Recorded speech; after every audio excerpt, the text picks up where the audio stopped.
By now, the sunset had dyed the sky a brilliant red. The clock struck 7 o'clock, and a little mechanical bird popped out, just like it did every hour. Kangmin lightly tapped his earpiece to connect the call. "It's me." He quickly reported the time and his location to start things off. 7 p.m. Korean Standard Time. He glanced down at the lifeless body on the floor, adding, "Target has been eliminated." Various drugs and medicines were scattered across a blood-stained shelf. A sudden question from the other end made him pause for a second. "Are you having any trouble over there in Korea?" He finally thought of the one and only inconvenience. "Well, since I'm supposed to be a high school student, lighting up a cigarette." Kangmin sighed regretfully. "I can't just go out and buy a pack of smokes." The very next day, he dragged his nicotine-deprived self down the street, grumbling, "Man, I'm craving a smoke so badly. I feel like I need a pacifier right now." Even in a school uniform, Kangmin's build was noticeably larger than average. "If I knew it'd be this bad, I would have stuffed my whole suitcase full of them before flying in." The more he thought about it, the more annoyed he got. Back in the day, even elementary school kids could run down to the store to buy booze and smokes for their dads. Did all of Korea's warm hospitality just vanish the second it became a developed country? Kangmin took a good look around and let out a sigh. But come to think of it, in just 10 years, this place has changed so much I barely even recognize it. He was walking down a hypermodern street, lined with towering skyscrapers. It honestly looks like a futuristic city now. Even things that should have been totally normal took him by surprise. There are luxury cars everywhere you look. Just then, a shiny red car pulled up to the curb and a gorgeous woman in a revealing dress stepped out. Her whole vibe gave him a crystal-clear picture of what this place had become. The standard of living, the environment, and just the way people lived their everyday lives. To Kangmin, absolutely everything around him had completely transformed. But what really caught his eye was her impressive assets. Wow, I definitely don't remember things being that massive back in the day. Right at that moment, a giant inflatable duck drifted by so massive it literally blocked out the sun. Did the ducks get a huge growth spurt along with the country's economy too? Kangmin couldn't help but smile softly.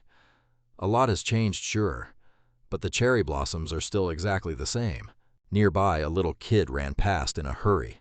Mom, did you see that giant duck?" He ran over, grabbed his dad's hand, and said with complete innocence, "I really want to eat some duck soup now." His dad just laughed. "Your mom knew you'd say that, so she already booked us a table." Kangmin found himself staring at the happy family, completely unable to look away, because old memories from when he was just a little kid started flooding back to him. Little Kangmin was riding high on his dad's shoulders, chattering happily. "Dad, look, popcorn is falling from the trees." His dad just sighed with a smile. "That's not popcorn, buddy. Those are cherry blossoms." Then his dad asked, "So, my boy, should we go to the movies and eat some real popcorn? Is there anything you want to watch?" Meanwhile, little Kangmin's mouth was already completely stuffed with cherry blossom petals. He quickly spat them all out and yelled excitedly, "The Professor's Secret Lessons!" Hearing that, his dad instantly chimed in, "Oh, Dad really wants to see that one too." Right beside them, his mom gave a sharp warning, "Honey." But now, on that very same street, showered in cherry blossoms, he was walking completely alone. Those warm memories made Kangmin tightly bite his lip as a heavy wave of indescribable emotion washed over him. While he was still deep in thought, his communicator suddenly buzzed. Kangmin pulled it out with a heavy, helpless sigh. "Man, I can't even get a single moment to reminisce in peace." He stared at the new coordinates that had just popped up on his screen. "All right then." Kangmin's eyes instantly grew sharp and cold. It was time to get back to work. Later that evening, he arrived at a rundown little convenience store marked on his GPS. As the deep sunset bathed the city in red, Kangmin let out a low whistle. He carefully scanned the layout of the area. "Wow, it's all the way up there, huh?" Kangmin looked up at the faded store sign. "A local mart, huh? Now this actually feels like a place where real people live." But the inside of the shop was covered in an incredibly dark, eerily run-down atmosphere. Knowing full well he wouldn't get an answer, Kangmin still called out politely as he walked in, "Excuse me, anybody here?" Even as he stepped deep into the dead silence of the store, he called out again, "Hello, is anyone here?" But he was met with absolute, utter silence. "Nobody, huh?" While he waited, Kang Min headed straight for the cigarette counter behind the register and picked up a pack. Maybe I should just help myself to a smoke. Just as he reached over, a sudden rustling sound echoed from a pitch-black corner of the room. An older man sat there, stacking instant lunchboxes, drawling in a lazy tone. "Since when are high school kids allowed to smoke around here?" But Kang Min wasn't surprised in the slightest. He just smiled and answered smoothly, "Ah, there you are, sir. Don't worry, I'm just buying these for my dad." Then he pulled out an incredibly sleek black card. "Here, my dad's card."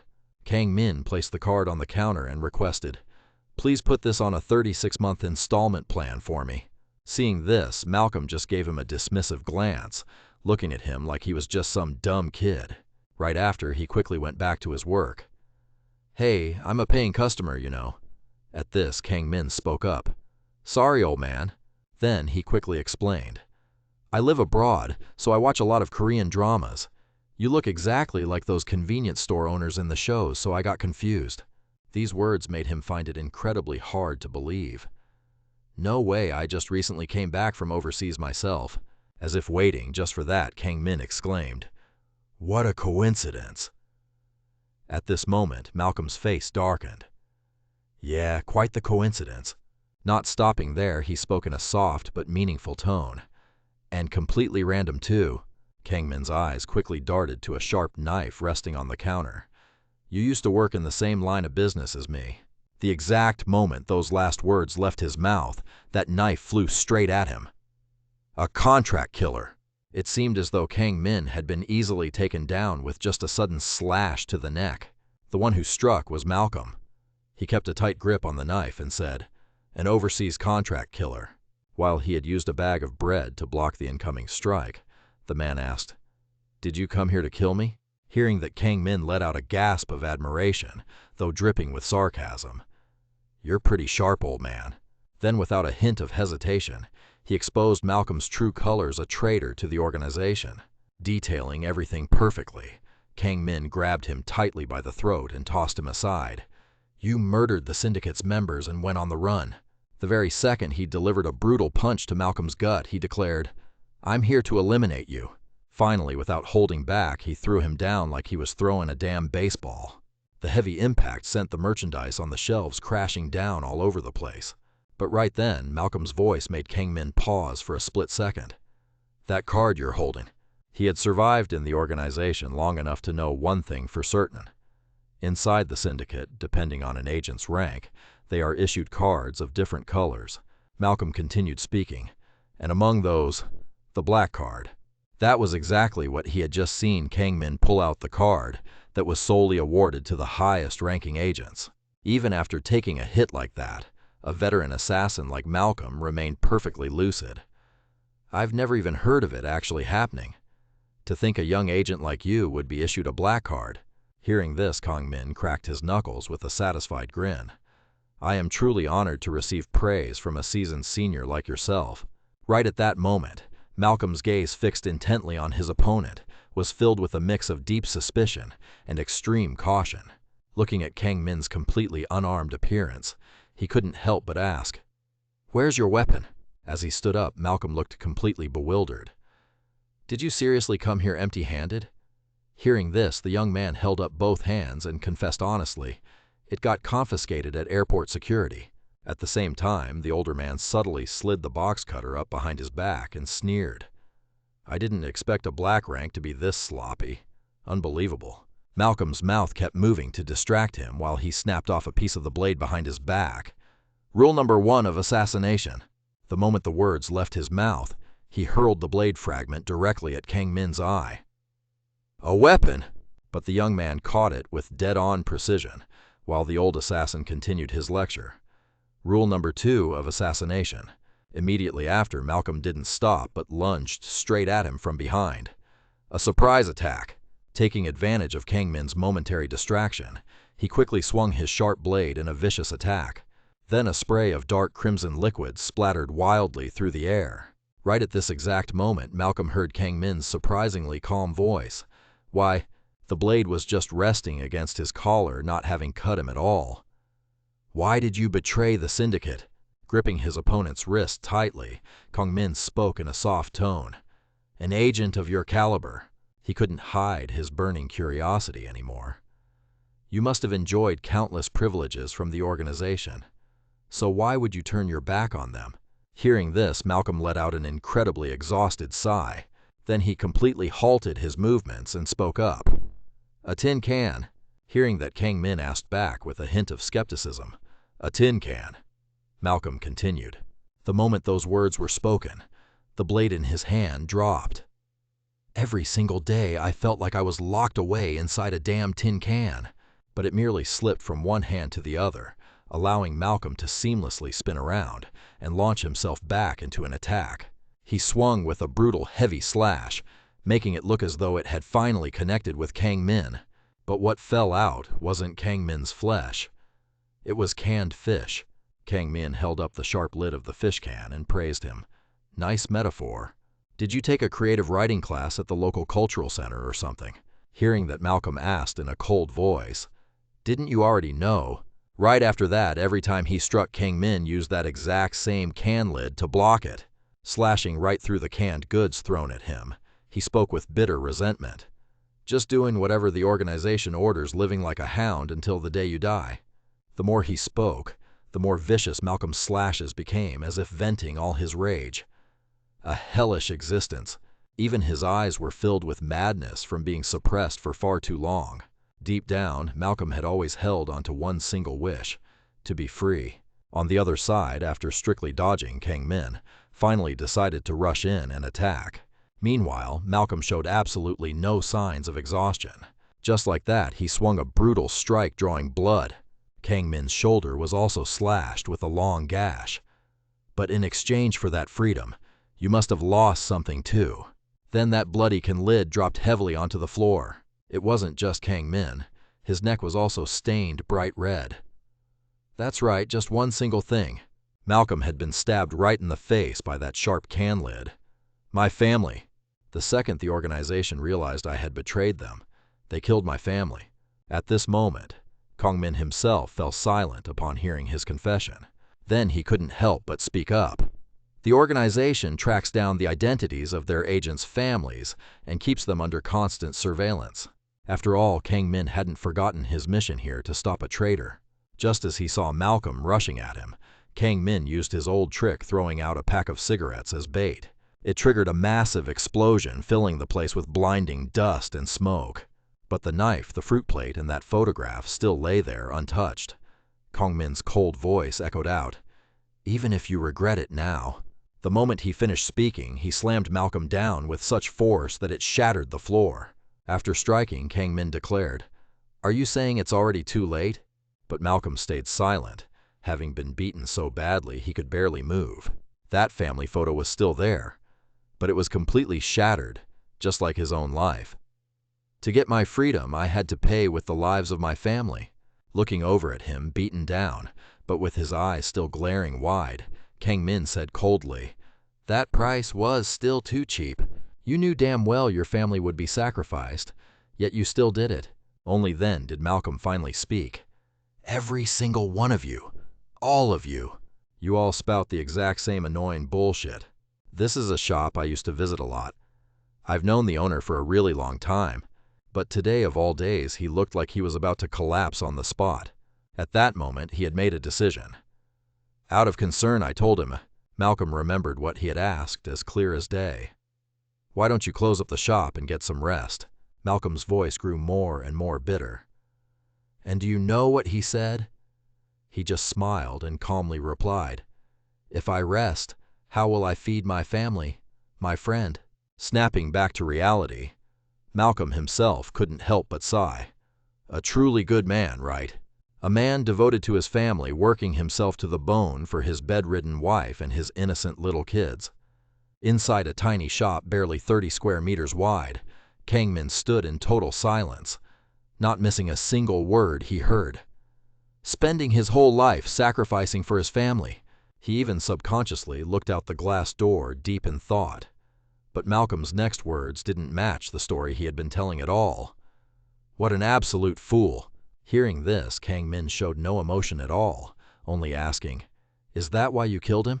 He actually still had it in him to reply as if it was the most obvious thing in the world. He was just an eyesore. Malcolm's voice grew increasingly twisted. Sacrificing himself for his family, yet talking like he was so damn happy. Right after that, he turned the subject back to Kang Min. You're doing this to protect your family too, aren't you?" But a split second later, he was caught off guard as the surroundings were entirely swallowed in fog. His voice still echoed in his mind. That was the reason he had kept pushing forward all this time, surviving like a hunting dog for the organization. "Let me give you some advice, as your senior." Malcolm's next words caught him completely off guard. "My family is nothing but a chain." At that very moment, Kang Min realized the shelves behind him were collapsing. Everything came crashing down with an explosive thud, sending dust and merchandise flying everywhere. As the smoke cleared, he heard Malcolm's voice once again. "If I have to live my whole life bound by a chain..." Right on cue, a knife lunged at him from behind at lightning speed. In the blink of an eye, he had seized the exact moment Kang Min let his guard down to strike. Malcolm was now consumed by years of pent-up exhaustion. "Then I'd rather slit my own throat." He thought he had taken Kang Min down, but his blade slashed through nothing but empty air. While he was still in shock, Kang Min spoke up. "What should we do now about slitting that throat?" Because Kang Min had acted one step faster. "Because this blade is a bit too small for that." Hearing this, Malcolm couldn't help but ask, "What?" He instantly recognized the object in Kang Min's hand. It was the box cutter blade he had snapped off himself. "How did you—" Before Malcolm could even finish his sentence, he cut in. "How did I do it?" Kang Min's tone shifted. "You really should have kept your eyes on it." Back then, that broken blade was just a fraction of an inch away from piercing his eye. Snapping back to the present, Kang Min reminded him, "You should always know where your weapon lands, right?" Because at that exact moment, he had quietly slipped it into his pocket, waiting for the perfect chance to use it. Kang Min then dangled it right in front of his face. Assassination rule number 3. Never throw things around carelessly. Right on cue, both knives in Malcolm's hands clattered heavily onto the floor. He crumpled to his knees, clutching his stomach, taken down by a mere fragment of a box cutter blade. Was he just toying with me from the very beginning? But Kang Min immediately shot that thought down. "Not at all. I just wanted to see if there was some other motive behind your betrayal." Finally, Kang Min added with chilling calmness, "I didn't mean any harm." It left Malcolm in absolute awe. To be so completely relaxed while facing him in deadly combat. He truly was an elite agent sent by the organization to kill him. But Kang Min replied, "I think you've got it all wrong." Kang Min then slowly revealed the truth. "The reason I came to South Korea," his voice dripped with blatant mockery, "was never about you," leaving Malcolm completely stunned. "What?" Kang Min continued. "You were just a quick pit stop along the way. The actual target I'm here to eliminate is very special. Special enough that I have to risk my own life for it." Then he cast a side glance at his opponent and asked, "You said you wanted freedom, right?" Amidst the heavy stench of blood and metal, Kang Min's voice echoed, "I hope." Before leaving, he made sure to leave him with one last thought. "That you find eternal freedom." Right at that moment, the hands of the old clock struck 7 o'clock. A mechanical cuckoo bird popped out and chirped. With the appointed time reached, Kang Min quickly stepped out of the supermarket and reported in. "It's finished." For a secondary target, he wasn't a bad warm-up. After taking a drag from his cigarette, he looked up at the crimson sky and muttered, "All right, I should get going." As he walked away, Kang Min methodically calculated his route to where his main target, his true assassination target, was currently located. The mission itself won't be a problem, but I am going to need to buy a new school uniform. He then subconsciously gazed out at the city slowly sinking into the twilight. Because tomorrow, everything was just getting started for Kang Min.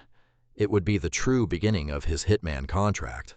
The very next day, he arrived at a local high school. Even so, having to play the role of an innocent student made him constantly reassure himself. Just relax. Just do what I've always done. Right at that moment, Hari quietly noticed something. Kang Min finally made it to the classroom, his mind constantly telling him to hurry. But the moment he walked in, Kang Min greeted them in the weirdest way. "Hey kids, I don't have my student ID yet, so—" His eyes quickly scanned the room the second he spotted his target, and his next words didn't match his school uniform at all. "Can I bum a smoke?" And he told himself, "I will wipe them out." 1 month ago in the Angeles district at the mansion of a House representative, the moment he saw the private army in front of him, Kang Min rested his gun on his shoulder and sighed. "Well, that's unexpected. Why does a private residence have this many guards? Could you do me a favor and step right into your own coffin?" He looked straight at his opponent and asked provocatively, "Mr. Congressman." That man was the House representative of the Angelos district, Manuel Santos. At this, Manuel just nodded and said softly, "I understand, but let my family go first."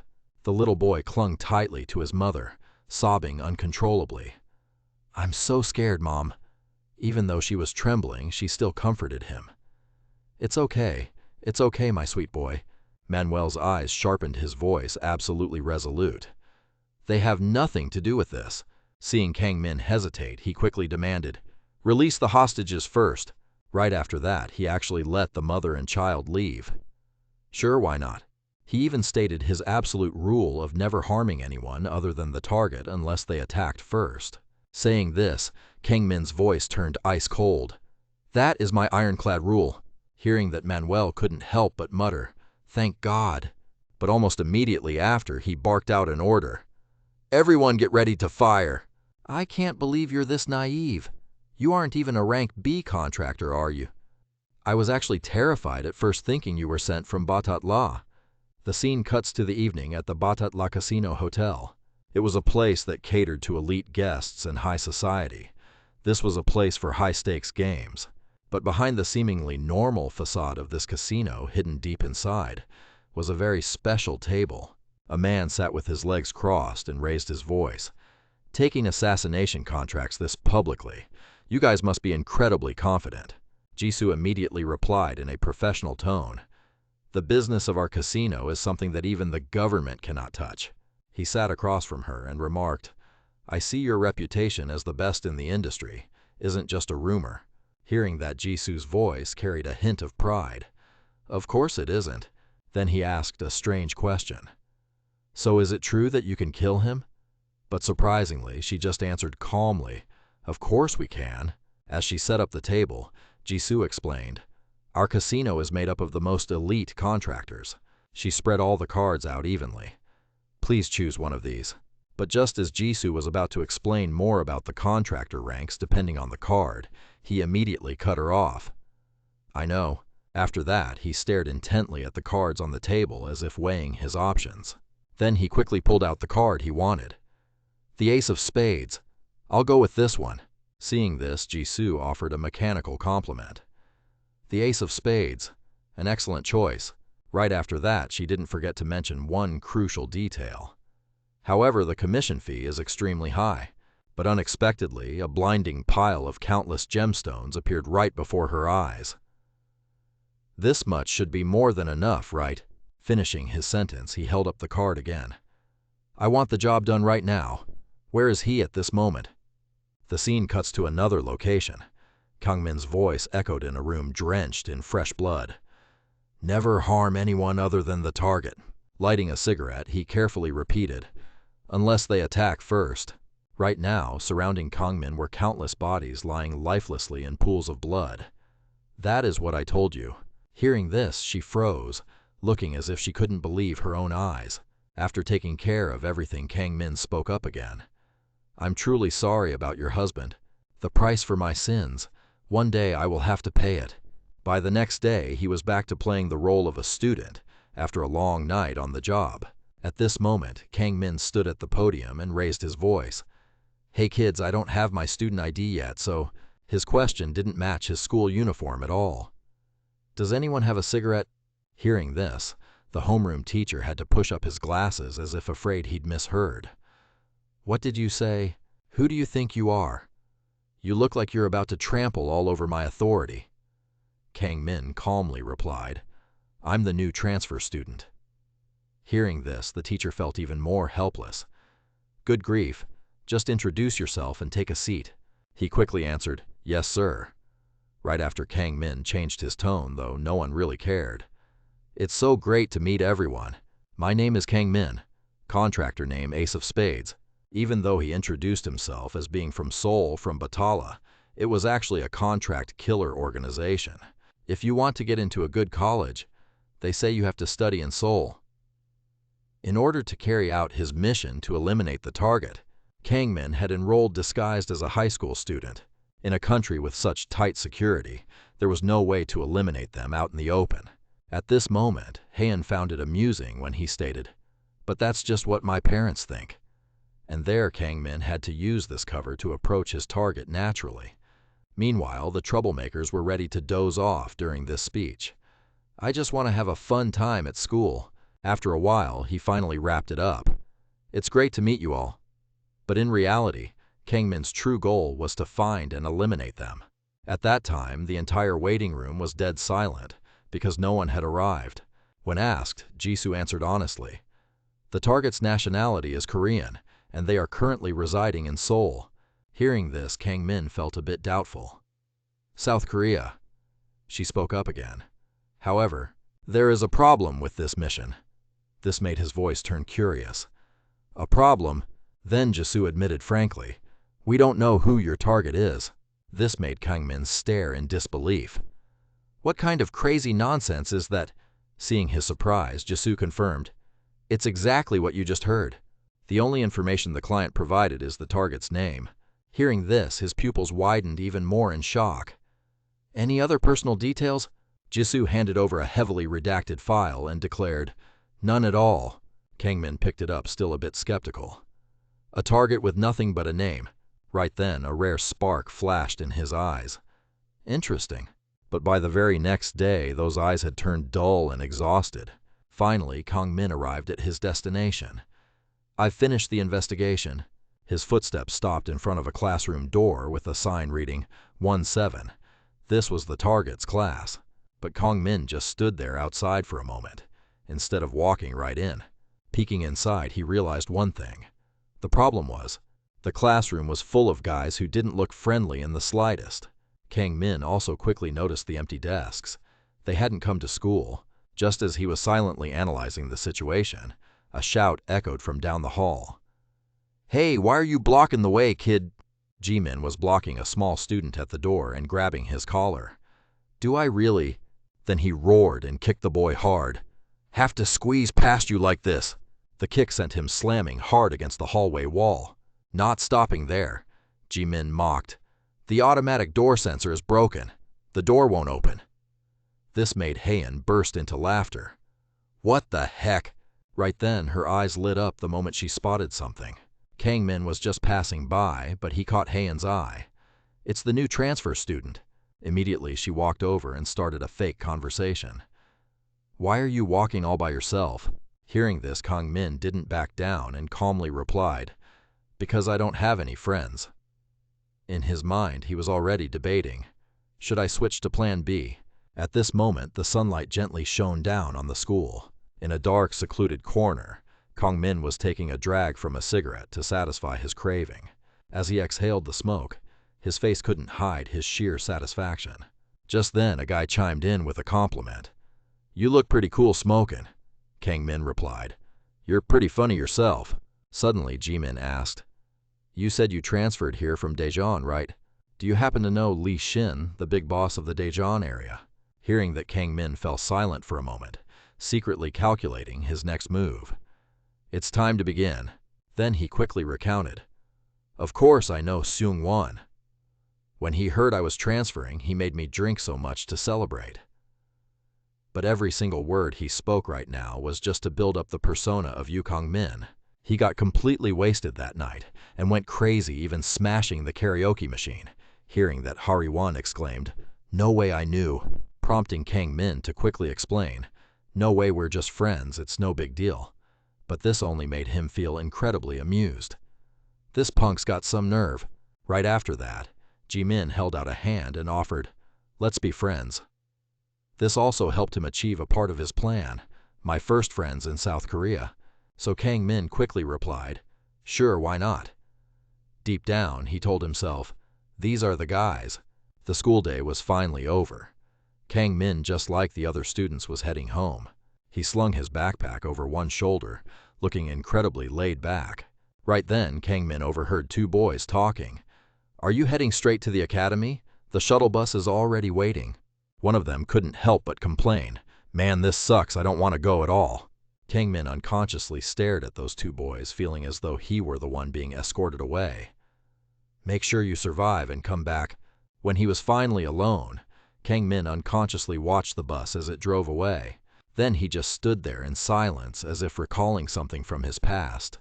The memories of being kidnapped as a child were still vivid in Kang Min's mind. "Mom, Dad," but all he could do was hug his knees and sob, "I'm so scared." Suddenly, voices echoed from outside. "Get him on the boat, hurry up! Move rah!" Right then, the door burst open, leaving Kang Min frozen in shock. Before his eyes stood a group of total strangers. "We're taking this kid to Angelo." Snapped back to reality, Kang Min stared at the ground and asked himself, if that day had never happened, would my current life actually be real instead of just a facade? Right at that moment, a girl lunged forward and linked her arm through Kang Min's. Hari Won used a perfect excuse to touch him. "Whoops, I almost fell." Seeing this, Kang Min immediately asked, "Who are you again?" This made her look displeased. "We literally just introduced ourselves earlier. I'm Chu Min Hasul." But Hari Won still refused to let go and kept trying to make conversation. "Are you heading straight home?" Kang Min replied indifferently. "It's my first day of school, so I'm a bit tired." Hearing that, she stared intently at him as if calculating something. Then Hari Won softened her voice. "So you want to get some rest?" And just like that, Kang Min was dragged by her to a very shady-looking room. He took a look around and commented, "The lighting in here is really cozy."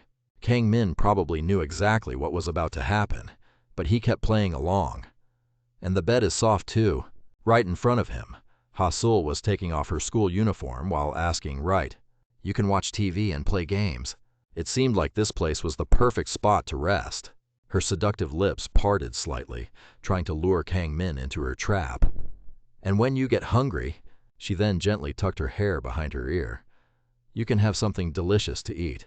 Next, Hari Won boldly walked straight up to Kang Min. "Come on, take your pick." Her tone was filled with dark, suggestive implications. "What do you want to do first?" Seeing this, he unconsciously broke into a cold sweat. Is this what people call school bullying?" Because right behind Hasul was a group of boys holding their cameras high. As soon as they heard his words, the group burst into laughter all at once. They were extremely smug at Kang Min's expression. "Look at this little punk's face, I think he actually peed his pants." On the other side, Hari Won was clutching her stomach, laughing hysterically. "I'm dying. How was my acting? Pretty top tier, right?" But he still tried to act innocent. "Why are you guys doing this?" Hearing that Jimin mocked him. "Why are you guys doing this?" "That's exactly what I want to ask you, Yu Kang Min from Daejeon." When he first spoke with Kang Min, he had asked, "Do you know Lee Sung-won?" He calmly replied, "Of course I know Sung-won. When I told him I was transferring schools, he actually told me to drink up." Freaking unbelievable. Back in the present, Jimin asked, "You know what?" His next words caught Kang Min off guard. "He can't drink. I heard he has had a liver condition since he was a kid. I called and asked him, and he said he has no clue who the hell you are." But Kang Min forced a smile. "That is impossible." Hearing that, the group immediately threatened him. "You wanted to start fresh at a new school, huh? Well, you were way too obvious about it." That little stunt looking for cigarettes during class was the first red flag. Kang Min stammered even more. "Well, the thing is," but before he could even finish, the guy slapped him hard across the face. "Too late, you idiot. From now on, every single recess, you are going to be our class's automatic door." Right after that, the girl suggested, "Let's finish what we started." Beside her, he chimed in, "Shall we begin?" Then he grabbed him right by the collar of his shirt. Our dear sweet Kang Min. Ripping it wide open, he yelled, "Let's see what is under here." But a second later, Jimin froze at the sight before him.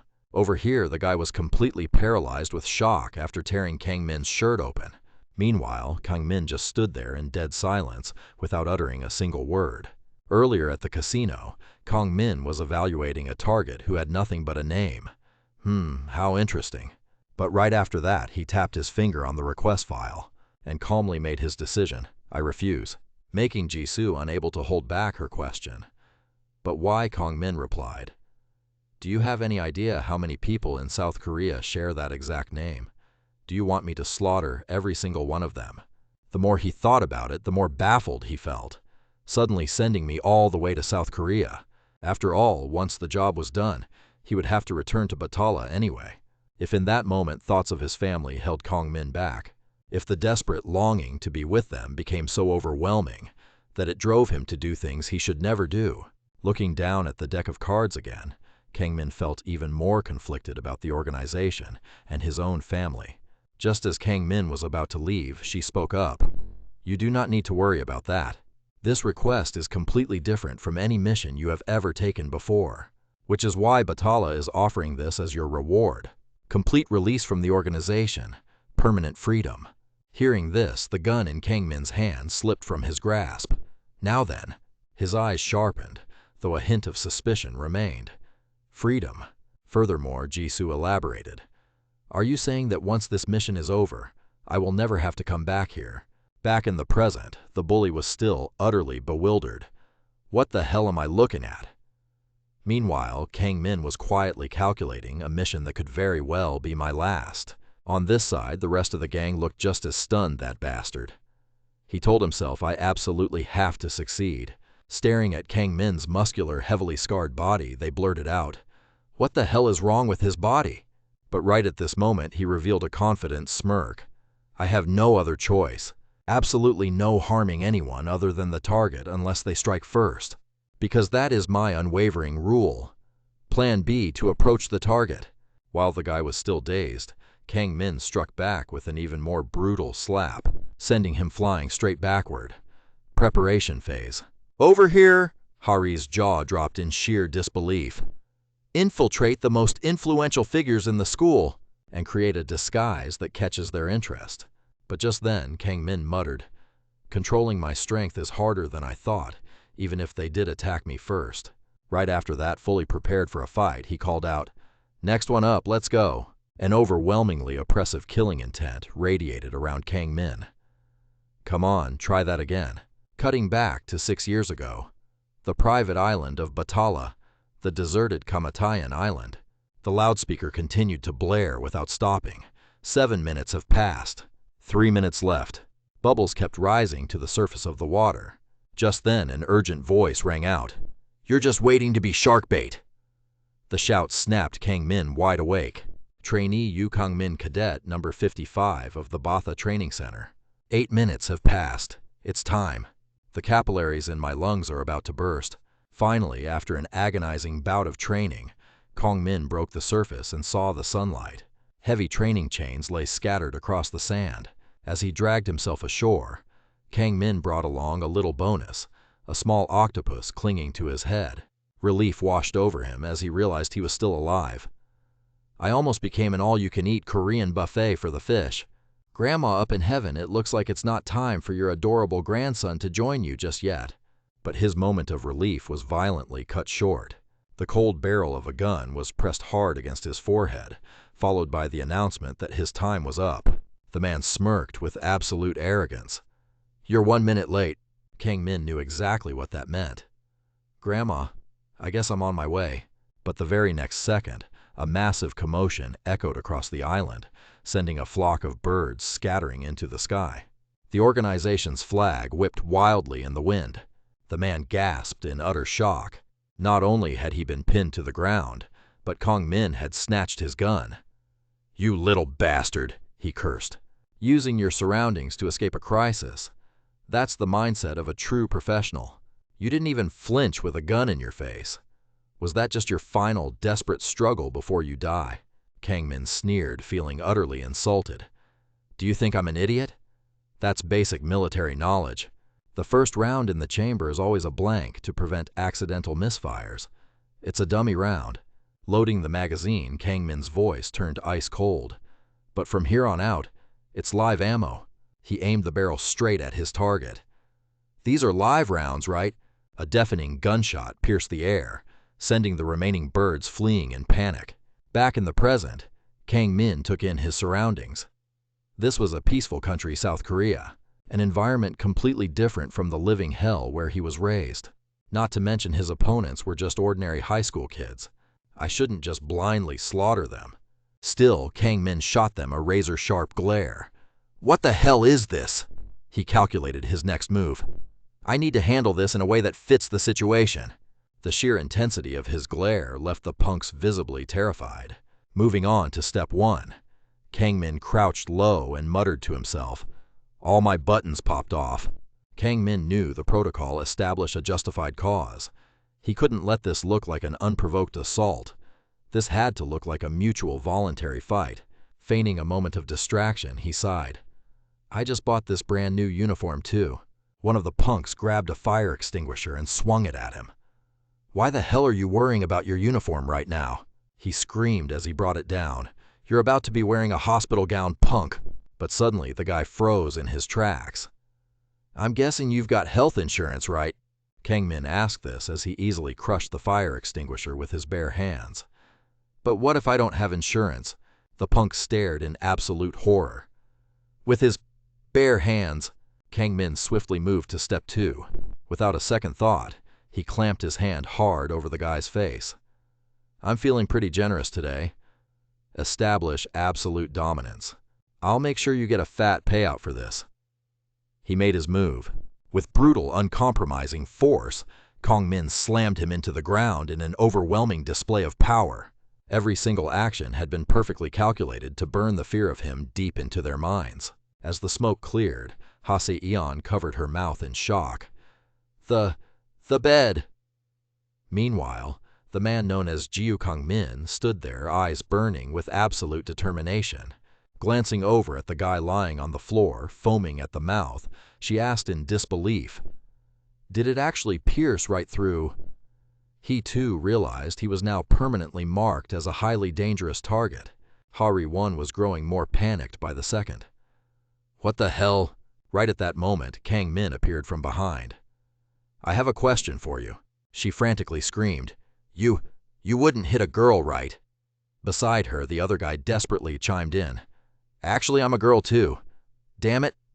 Seeing their pathetic display, Kang Min just asked coldly, Hey, that guy who usually hangs out with you, there's one more, isn't there? That guy you bang from the next class, the one who never shows his face. Do you know where he is right now?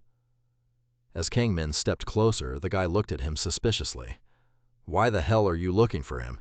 Kang Min closed the distance between them, his voice dropping to a chilling tone. Why is there some reason I'm not allowed to know? The guy's eyes instantly widened in pure, unadulterated terror. The very next second, he spun around and bolted straight out the door. He couldn't even stop himself from screaming. Even if I answer, you're still gonna beat my ass. I'm pissing my pants right now. The moment the words left his mouth, he slammed the door shut behind him with a deafening crash. But a split second later, the door creaked open again with just the slightest push. Kang Min strolled forward, calling out calmly, I really won't hit you. Come on out. But when he stepped into the bathroom, there wasn't a single soul in sight. Kang Min muttered in genuine confusion. What the hell, where did he go? Just then, a faint rustling came from a dark corner, the sound of someone lying in wait. The guy lunged out of the shadows, trying to choke Kang Min from behind. How was my little running away and terror act? My dream is to win Best Supporting Actor at the Blue Dragon Film Awards, you know. But before the guy could enjoy his fantasy, Kang Min casually snapped the thick hose with his bare hands like a scene straight out of a movie. Unfazed Kang Min replied, I'm actually quite the actor myself. Kang Min instantly launched himself into the air. My genre is action thriller. The very next second, he delivered a devastating kick that sent the guy flying violently into the wall. The impact was so brutal that the water pipes behind the wall burst wide open, instilling a deep primal fear right into his opponent's very instincts. Right at that moment, Hari-wan's ear-piercing scream echoed out, washing the room in pure terror. She desperately yanked his arm, urging him on. "Run! If we take the e-scooter, we can hit 4.3 meters per second and lose him." But Kong Min just turned to look at them. "Is there really a need to go that far? All you have to do is answer my question." Meanwhile, Hari-wan was still completely losing her mind. "He's coming. Hurry up, please." Jimin quickly stepped up and twisted the doorknob. He lowered his head, his voice dropping into a heavy confession. "The National Youth MMA Selection Tournament. I was the #1 prospect in line for the championship title. A massive cash prize and all that blinding glory. I could have held it all right in the palm of my hand. If only I hadn't smashed my opponent's skull in that day." Kang Min's pupils suddenly dilated as he noticed something. Ji Min kept roaring. "And that is exactly why my blood is boiling right now. How long has it been since I actually got to fight someone strong?" He locked his fierce gaze dead onto him and roared his name. "Ji Kang Min, let's fight until one of us is beaten to an absolute pulp." The very next second, the brutal, relentless sounds of flesh hitting flesh echoed throughout the entire room. The sheer force of their blows made the very walls feel like they were shaking. Meanwhile, in the next apartment over, a tenant complained. "Man, the noises coming from next door are insane today. So damn loud." "You mean from the room next door?" His girlfriend let out a dramatic sigh. "And here I thought it was you, babe. Are you just gonna sit there and ignore it?" Hearing that, a spark of inspiration hit him. "The best way to deal with loud neighbors is to hit them back with our own kind of noise. All right, from now on, we're gonna go so hard the walls come crashing down." But the thing that broke afterward wasn't the bed, it was the wall. Because those two were just exchanging blows. But in his eyes, this whole scene was truly something to admire. Step 4. Jimin had been beaten so badly, his limbs were twisted out of shape. Kang Min thought to himself, take out the leader. After finishing the job, he actually looked disappointed. Shoddy construction really is a serious issue these days, huh? Taking out the leader makes the whole group lose their minds. At the same time, Kang Min caught a glimpse of Ha-seon still trying to make a run for it. "Damn it," he muttered to himself. "She's the only reason I had to go through these tedious steps." While she kept frantically muttering to herself, "Why the hell did you have to break the door handle?" Suddenly, Kang Min stepped up right behind her, giving off an icy, terrifying vibe. "What exactly are you doing?" "The final step. You have to push it, not pull it." What he was doing was an act of pure mercy. But the moment she saw him, Ha-seon started begging for her life. "Holy crap, I'm so sorry, I will do absolutely anything. Just please do not hit me." Kang Min knew exactly when their fear had reached its absolute peak, so he quickly spoke up.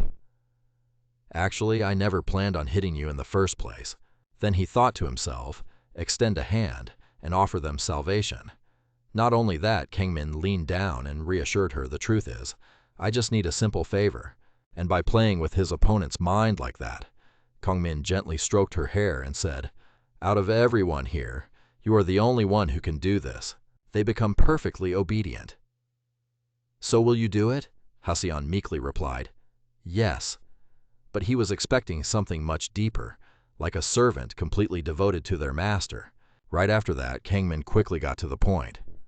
"All right then, first things first. About that held-back student I mentioned earlier." Ever since they locked eyes, Kang Min had been wondering just what kind of guy he really was. Meanwhile, the deserted hallway was completely swallowed by the darkness. But inside a certain room, the lights were glaringly bright. The boss stared at the account balance, absolutely thrilled. "Just look at those crypto coins going up. Those total freaks are actually emptying their wallets for this kind of trash. That one video alone just beat our entire revenue from last year. And that is exactly why we get to feast on stuff like this. Whether it is sashimi or people fresh and raw is always the best." One of his guys immediately started kissing up to him. "You are totally right, boss. The glow on this skin is on another level." The underlings were all looking up at him with hungry eyes. "It looks absolutely delicious." Bak Sun then chimed in, "The video downloads have spiked so high that our site's traffic is practically paralyzed." And all of this is... Right in front of them was the short clip that had just been leaked. Bak Sun was absolutely ecstatic. The world has officially gone crazy. Seriously, I never thought people would actually pay money for a video of some naked dude touching himself.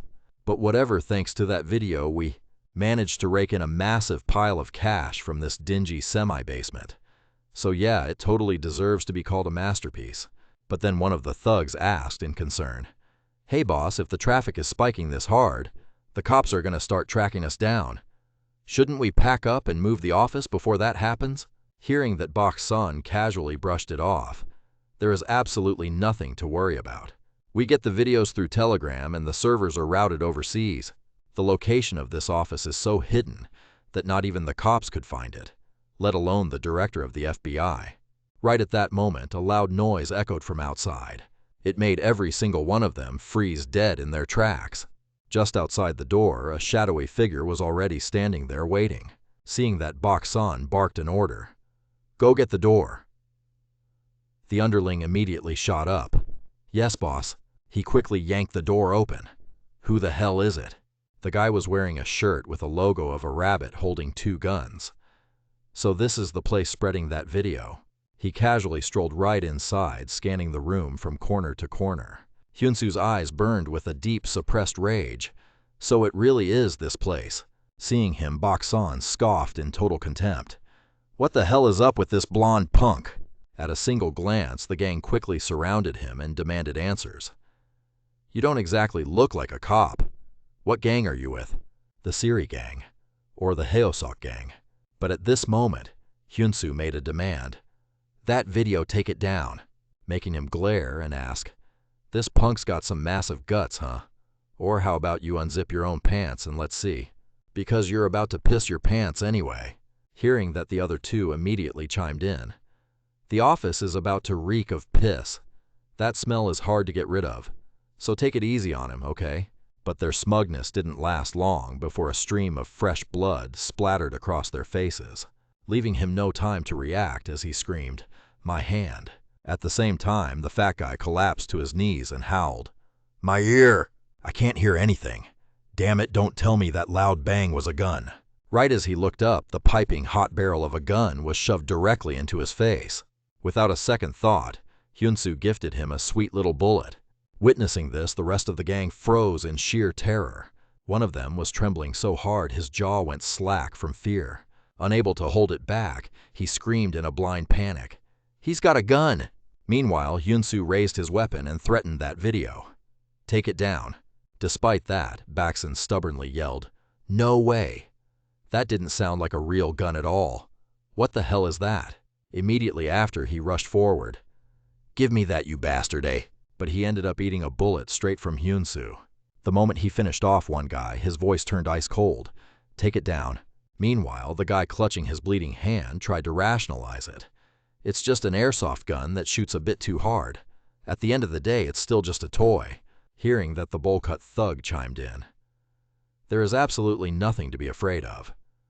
"Yeah, that's right." Not wasting another second, he roared, "Get him!" But Hyunsu's skills were far from ordinary. He could easily take down 2 guys at once. Before they could even make a move, both of them ate a bullet and instantly crashed hard onto the floor. All around Hyunsu, nothing was left but corpses lying in pools of blood. Just then, he paused for a moment when he caught a glimpse of something. Over on the other side, Bakson was frantically trying to open the safe. How is this even possible? What kind of toy gun blows a person's head to pieces like that? "Should I call 112? Damn it, I at least need to take this stash with me." But his relief didn't last long before a gun was pressed right against his forehead. Hyunsu's movements were completely ruthless as he ordered that video. "Take it down, unless you want to end up like those pigs over there." Breaking into a cold sweat, he stammered, I just need to delete it, right? I can just pull the hard drive from the reader. You can smash it or keep it, whatever you want. But man, why go to such extremes? Did the victim hire you or something?" But to Hyunsu, those words sounded like an absolute joke. "What the hell are you talking about?" His voice dropped to a freezing chill. The guy in that video, remembering it only fueled Hyunsu's sheer rage, is me. It looked really small. Hearing this, the man was completely baffled. "What?" That exact expression felt like a direct insult to him. "I said it was small, you bastard." Reaching his boiling point, Hyunsu finally opened fire, sending fresh blood splattering everywhere. Shifting to another location, the entire city was submerged in the dead of night. The house was completely dark without a single ray of light, but inside the bedroom a faint glow spilled from the wardrobe. Hanging right there was Kang Min's school uniform, and behind those wardrobe doors it seemed to be concealing an entirely different room. Below lay a dimly lit corridor that reeked of damp mold, because the only things providing any light were a few flickering ancient bulbs. Right now, sitting on the table was a bag of bullets, as a terrifying metallic sound echoed out. In South Korea, possessing firearms is strictly illegal. As he assembled the gun, Kang Min muttered to himself, "Using a gun. At the end of the day, it's nothing more than a glorified toy." Even as he said that, right in front of him was a wall packed with all sorts of guns, albeit just fakes. Once he was done putting it together, Kang Min lightly rested his finger on the trigger. "Everything I own is the real deal, you know." His voice was laced with pure, killing intent. Only then did Kang Min slowly make his demand. "Smoke."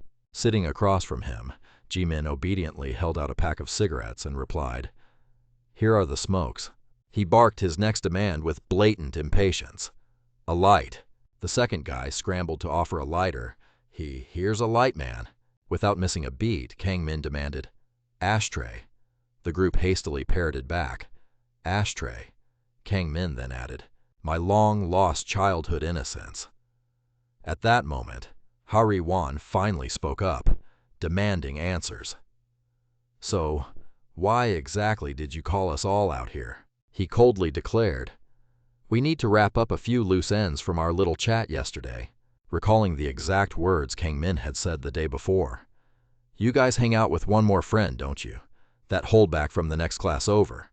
The guy who never even bothers to show up." Bringing his focus back to the present, he stared at them and asked, "Huh, what the hell is wrong with you guys? Why so tense?" Hari Wan hesitated completely at a loss for words. That was when a wicked smirk spread across Kang Min's face. He then followed up with a simple question. Did something happen? Earlier that day, there had been a shooting game and a round had just finished. Hari Wan finally spoke up. "Hammerback dry fire, all clear and safe." She let out a long sigh, looking incredibly pissed off. Then Hari Wan complained, "What kind of idiot zeroed the sights on this piece of garbage? I swear I just want to strip the damn thing and toss it straight into a washing machine." The other guys standing nearby saw this and asked, "Did you already serve in the military or something?" Hari Wan completely ignored them, still cursing under her breath. So freaking annoying. The first prize. I really want that little chili pepper plushie. Out of nowhere, right. As she finished her sentence, a voice chimed in. "You want that one? Hold on a second. This guy was Jung Hyun-soo, 20 years old, a first-year student at Ah-hyun High School. Special note, he was a holdback." Hari Wan observed him and noted, "Your stance isn't half bad." Hearing this, Hyun-soo's face lit up with amusement. "Oh, really? To be honest, this is my very first time shooting a gun." Despite saying that, Hyun-soo proceeded to rack up points flawlessly. Watching his performance made her scoff. "No way. Are you actually going to win that thing?" As if to answer her, Hyun-soo cleanly knocked down every single target in sight. Watching this, Jimin let out a gasp of awe. That's insane. He's exactly the kind of rookie the Ministry of Defense is drooling over. The guy next to him chimed in. "The prestige of our armed forces is about to go through the roof, man." Hyun-soo held out the plushie Hari Wan wanted and handed it over. "Here you go." The rest of the group was still reeling in shock. Incredible. A perfect score. Hari Wan hooked her arm through Hyun-soo's and murmured, "Thanks a lot. I'll definitely make it up to you later." That promise caught Hyun-soo completely off guard, but she didn't say another word, her attention entirely captivated by the stuffed animal. "Look at this. The elephant's trunk spins." The rest of the gang started throwing in their own jokes. "Hey, careful there. Its trunk looks like it's about to fall off. That's his most prized possession, buddy." Meanwhile, Hyun-soo was still stuck on one single thought. What exactly did she mean by making it up to me? He absent-mindedly toyed with the gun in his hand. His expression turned incredibly hard to read as he thought. People are acting like it's a big deal, but it's really just being good at shooting. The very next day, at an undisclosed location, Ha-ri-won was standing in front of a building looking thoroughly annoyed. So freaking annoying. Why the hell does Yu Kang-min care about a loser like him? I was planning on completely erasing that whole thing from my memory for the rest of my life, but the moment the words left her mouth, Kang-min suddenly appeared right beside her. What are you muttering about all by yourself? Are you completely losing your mind? Hearing that, Ha-si-won glared at him in annoyance. What the hell are you even talking about? And what the hell is this? Why are your clothes practically matching mine? Kang-min didn't bother explaining, choosing to tease her instead. What a crazy coincidence. Is this what they call a couple's outfit? She didn't bother arguing with him any further, swiftly changing the subject. Anyway, why did you call me out here all by myself? And on a weekend of all times? Kang-min pouted upon hearing those words. Then he slowly spoke up. Do you remember what we talked about back at the private room cafe? About how you agreed to do me a simple favor. I heard this neighborhood is the hottest spot in Seoul right now. Show this country bumpkin from Daejeon around the city for a bit. The request caught Ha-se-won completely off guard. Show you around the city. She planted her hands firmly on her hips. Then she flashed a forced smile while thinking to herself, in your dreams, buddy. He just beat those guys to an absolute pulp and made the mood so intense. But right now, Kang-min was just observing. As expected, Seoul really is on a whole other level. Even the pigeons here look fancy. Ha-si-won was still calculating things in her head. I was actually terrified he'd make me do something dangerous. But this Yu Kang-min guy, suddenly he made a suggestion. Let's go grab something to eat first. Kang-min's attitude gave her all the confirmation she needed. This guy is definitely into me. The two of them walked together as he kept asking, is there anything specific you want to eat? Actually, my algorithm just recommended an amazing spot.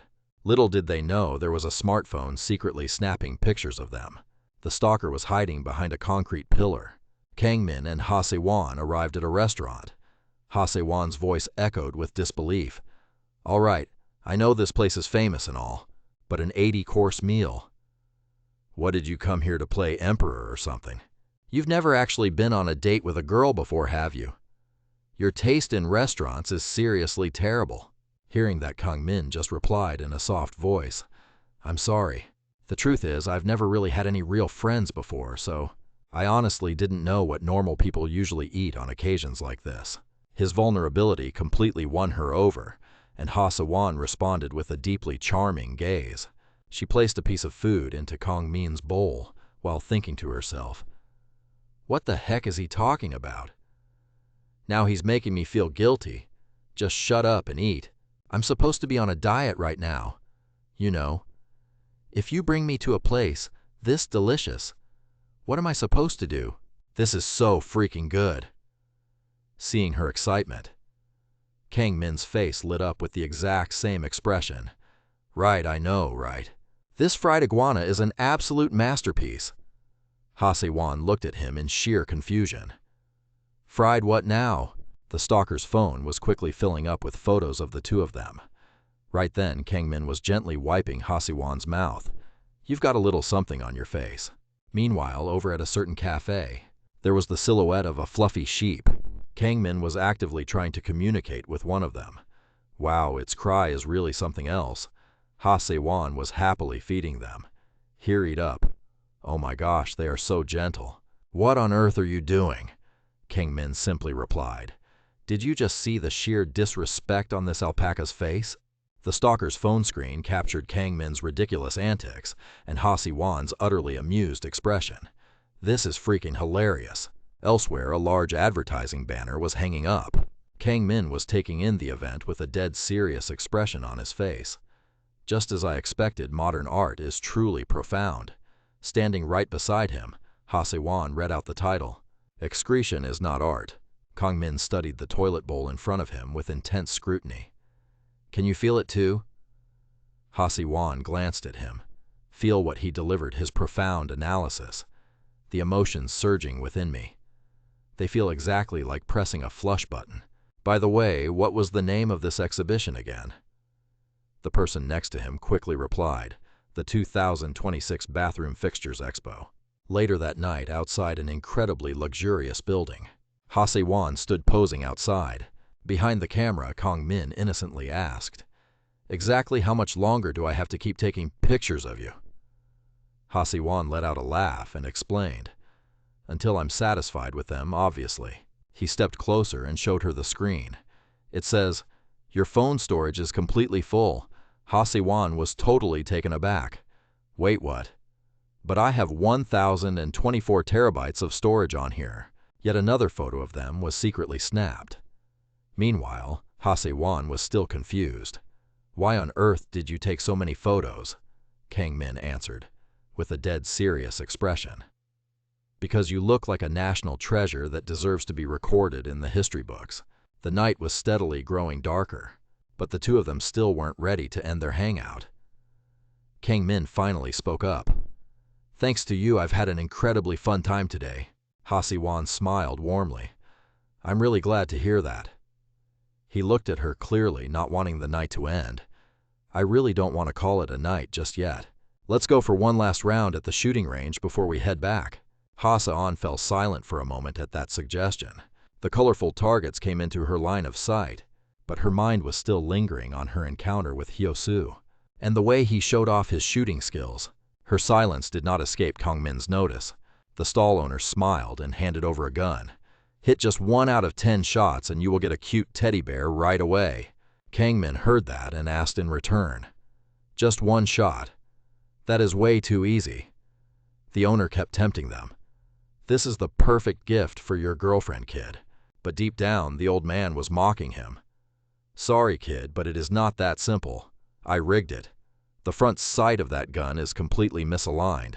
Even if a Special Forces veteran came here, they wouldn't be able to hit a single target." Seeing the bullet miss the mark completely, Ha-Se-won finally spoke up. "Yep, just looking at this, I know you won't be able to hit a single thing." Kang-min casually shot back. "Want to make a little bet? If I hit every target from now on and win one of those teddy bears, you have to do me one more favor." The request caught her off guard. "Another one?" The smile on the stall owner's face didn't waver. "It's no use." To everyone's surprise, he actually hit all the targets using only his remaining 9 bullets. The sight left the old man trembling in pure shock. "No way. He actually hit all of them." Kang-min then turned to the person next to him. "Do you want to give it a shot?"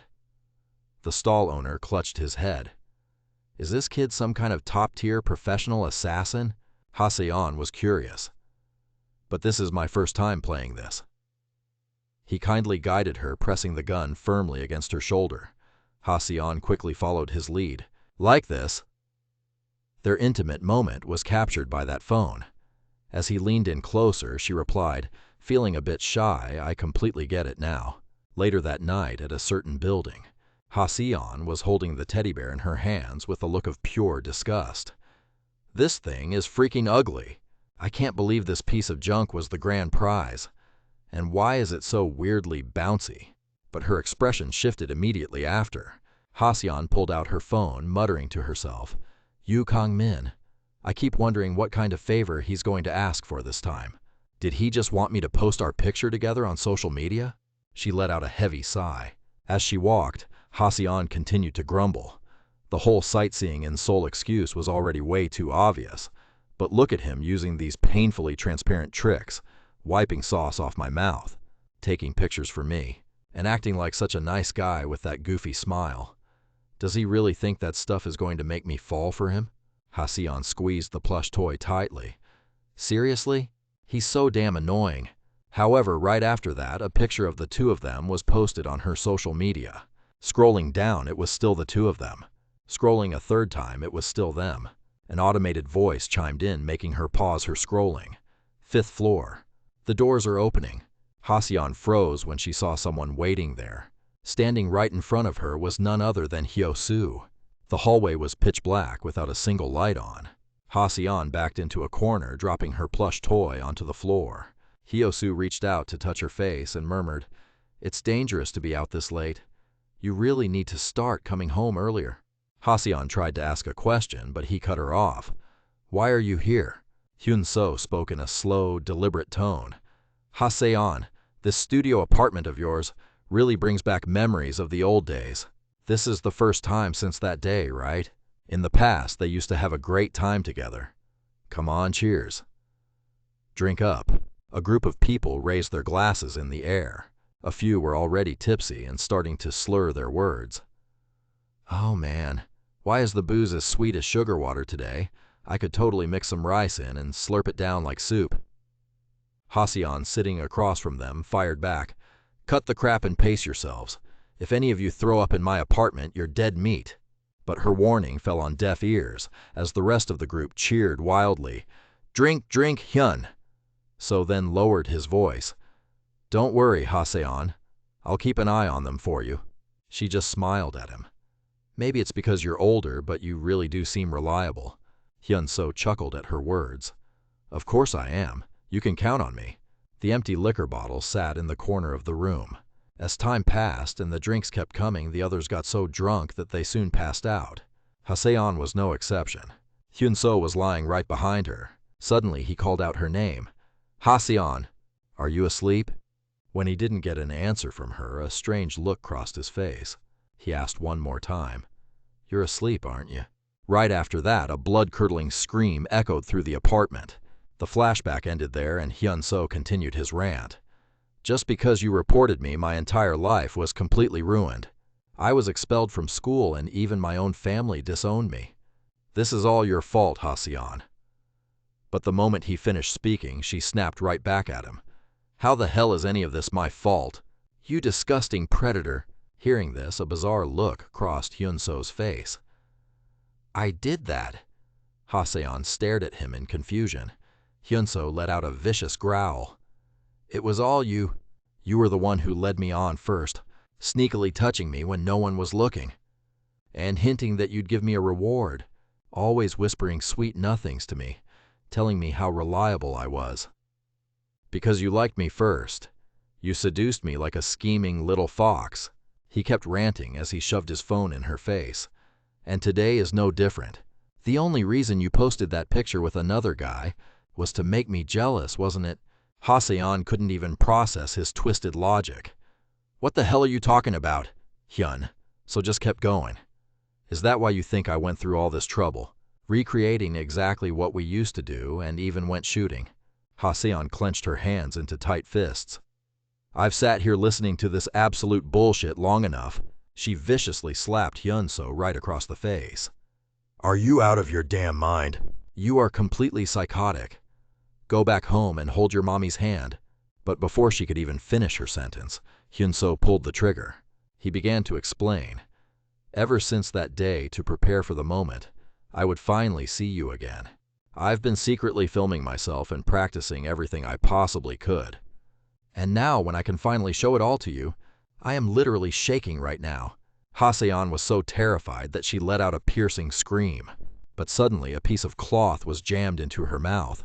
Chaomin spoke up in a slow, measured tone.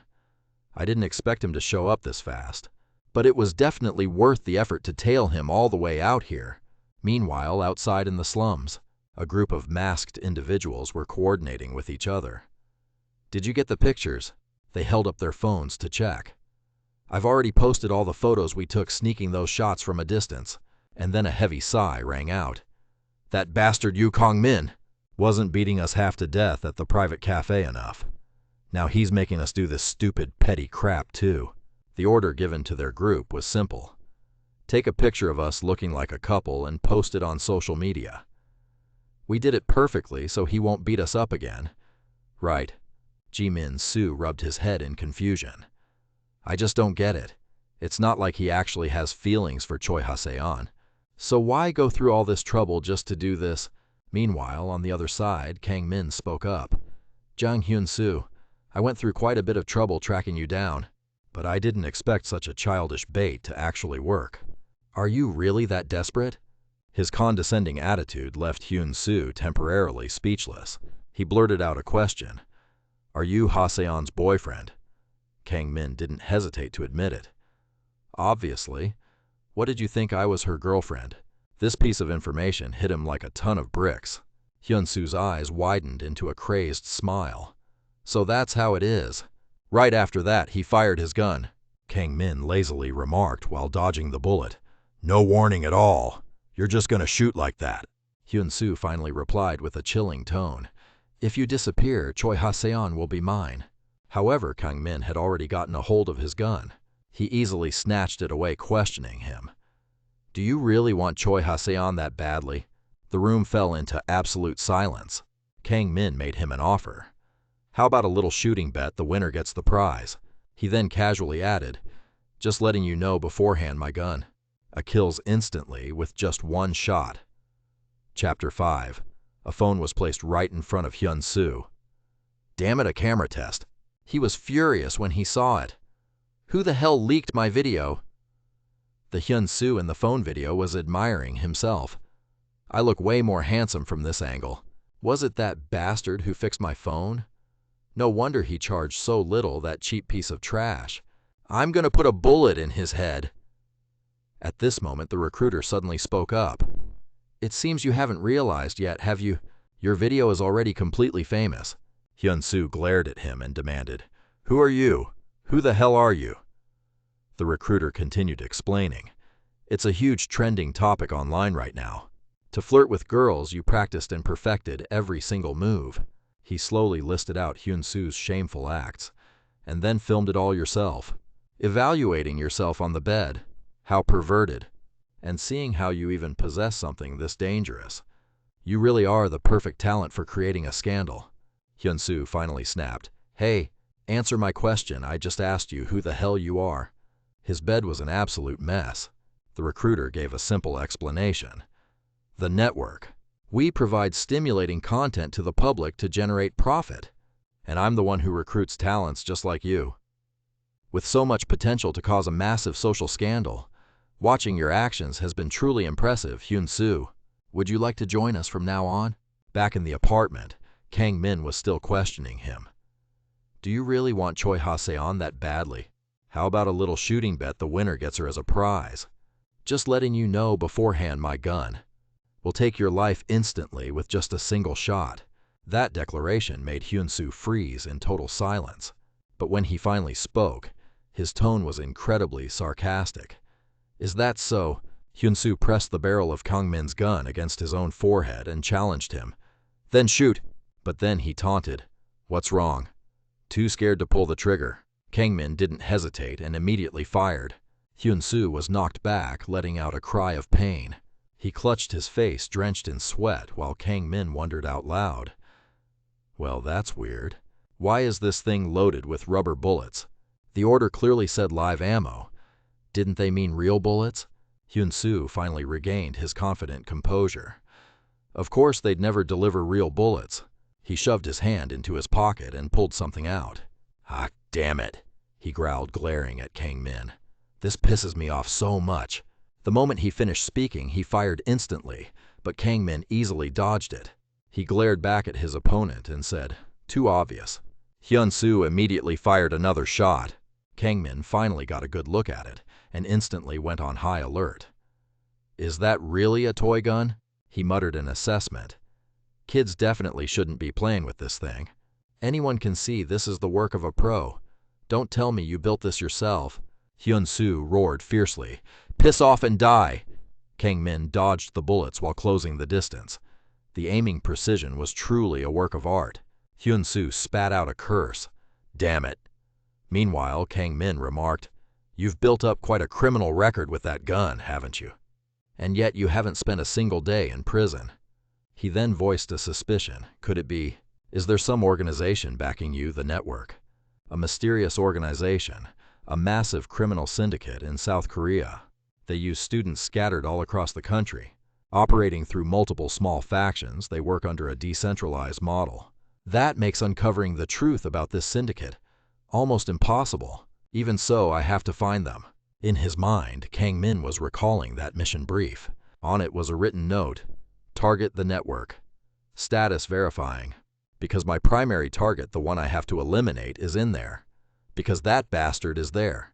Hyun-soo suddenly accelerated, yelling furiously, What the hell are you looking at? Do you think I'm a joke? Kang Min silently evaluated the blond guy in front of him, a member of the network that I discovered during my investigation. Hyun-soo glared as they fought, looking absolutely furious. That bastard didn't just steal my girl, Kang Min continued his mental calculation. He is my first stepping stone. Hyun-soo attacked like a madman, cursing loudly. He also dared to mock me and threaten me. Kang Min concluded to get to the main target. Right after that, he turned his head to look to the side. In a brief moment of carelessness, he allowed himself to be pushed back. Immediately, Hyun-soo seized the opportunity and fired his gun. At this moment, he remarked, "So this is what death looks like, huh?" However, Kang Min dodged in the blink of an eye, closed the distance, and pointed his gun right at Hyun-soo's face. He fired decisively, blasting rubber bullets into Hyun-soo's face. The pain was so intense that he lost consciousness. Hyun-soo's entire body was thrown backward, crashing heavily into the television by the wall. The poor apartment was now nothing but a chaotic mess. A slow question was asked. "Are you still planning to keep this up?" "Hey, Mr. Criminal." Hearing this, Hyun-soo suddenly denied it. "No, I'm not the bad guy here."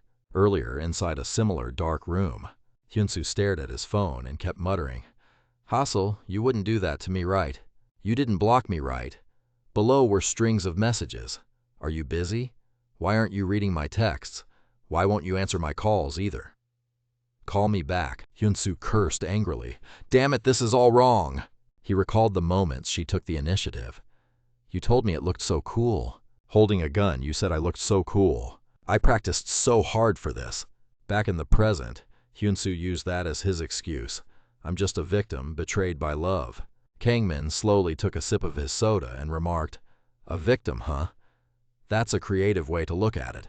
Hyun-soo pointed his gun at him and muttered again, "Love." Hyun-soo firmly declared, "I love you." "No, but even so, how could you?" "I love you with all my heart." He kept rambling on a pure love. "I'm madly in love with you. With everything I have, I love you so much. If I can't have you..." Hyun-soo aimed a gun in each hand at both Kang Min and Hasul. "Then no one can get in my way." The gun barrel was aimed straight at her motionless body. Kang Min's eyes went wide as he yelled, "Wait, Hyun-soo had gone completely insane. My life is already ruined anyway. Let's get married in the next life, you heartless woman." A blinding flash of light erupted right after. Bullets pierced through the walls, pouring inside like a storm of rain. They shredded whatever was left of the apartment. The spent bullets dropped to the floor like pebbles. Hyun-soo only stopped when his guns ran out of ammo. His eyes were wide with shock, his mouth hanging open. That was when Kang Min spoke up. Korean-made home appliances really are built different. They're actually durable enough to stop bullets. Hassel was still unconscious, but she had luckily survived. Hyun-soo couldn't believe his eyes and panic began to set in. "What the hell, who are you?" "You jumped into a hail of bullets just to save a girl. Why would you go that far?" Hyun-soo stood there gaping, his throat suddenly completely dry. Then a bizarre expression crept over his face as he slowly continued, "Wait a minute, don't tell me." Hyun-soo muttered like a madman, "No way could it be. You two don't tell me you were in there together." Hyun-soo's face twisted into an ugly, distorted grimace. "That's impossible, right?" To his surprise, Kang Min fired back with a teasing tone. "Do you really want to know?" He gave a wicked smirk, intentionally pulling Hasul closer. "I'm a bit too shy to say it out loud." Hyun-soo completely lost his mind and screamed, "You piece of trash." Hyun-soo raised his gun to shoot, but couldn't. "I'll send you to hell." His gun suddenly shattered into pieces. Hyun-soo's eyes bulged out in sheer shock. Drops of blood hit the floor, followed by agonized screams. Hyun-soo gasped and cried out, "My finger!" However, Kang Min gave a faint smile and gently reminded him, "The neighbors will hear you. If you don't shut your mouth, I'll blow your whole hand off." He continued, "Glock 19 parabellum rounds." Kang Min spoke at a slow, deliberate pace. "From now on, what gets fired," a cold smile played on his lips, "will be live ammo." Hyun-soo caved instantly, begging, "Please!" But Kang Min just aimed the barrel right at him. "Really now?" Hyun-soo watched as Kang Min's finger touched the trigger. "No." He took a desperate gamble, turning around and running for his life. "I don't want to die." Kang Min watched him go, muttering a remark. "Look at him run." Hyun-soo's apartment was left completely trashed. He pulled up his hood and continued muttering, "Wouldn't it have been better to just run from the start?" The night streets were bustling with people coming and going. A promotional voice rang out, "Master, welcome back, Master. I've been waiting for you. A cute maid is ready to serve you. Let's play together." But as she turned to the side, she saw Hyun-soo. "Oh, a cute little cat." He shoved the girl hard and barked, "Get lost, you damn cat!" "Just how much longer is this going to take?" Kangmin calmly trailed him from behind.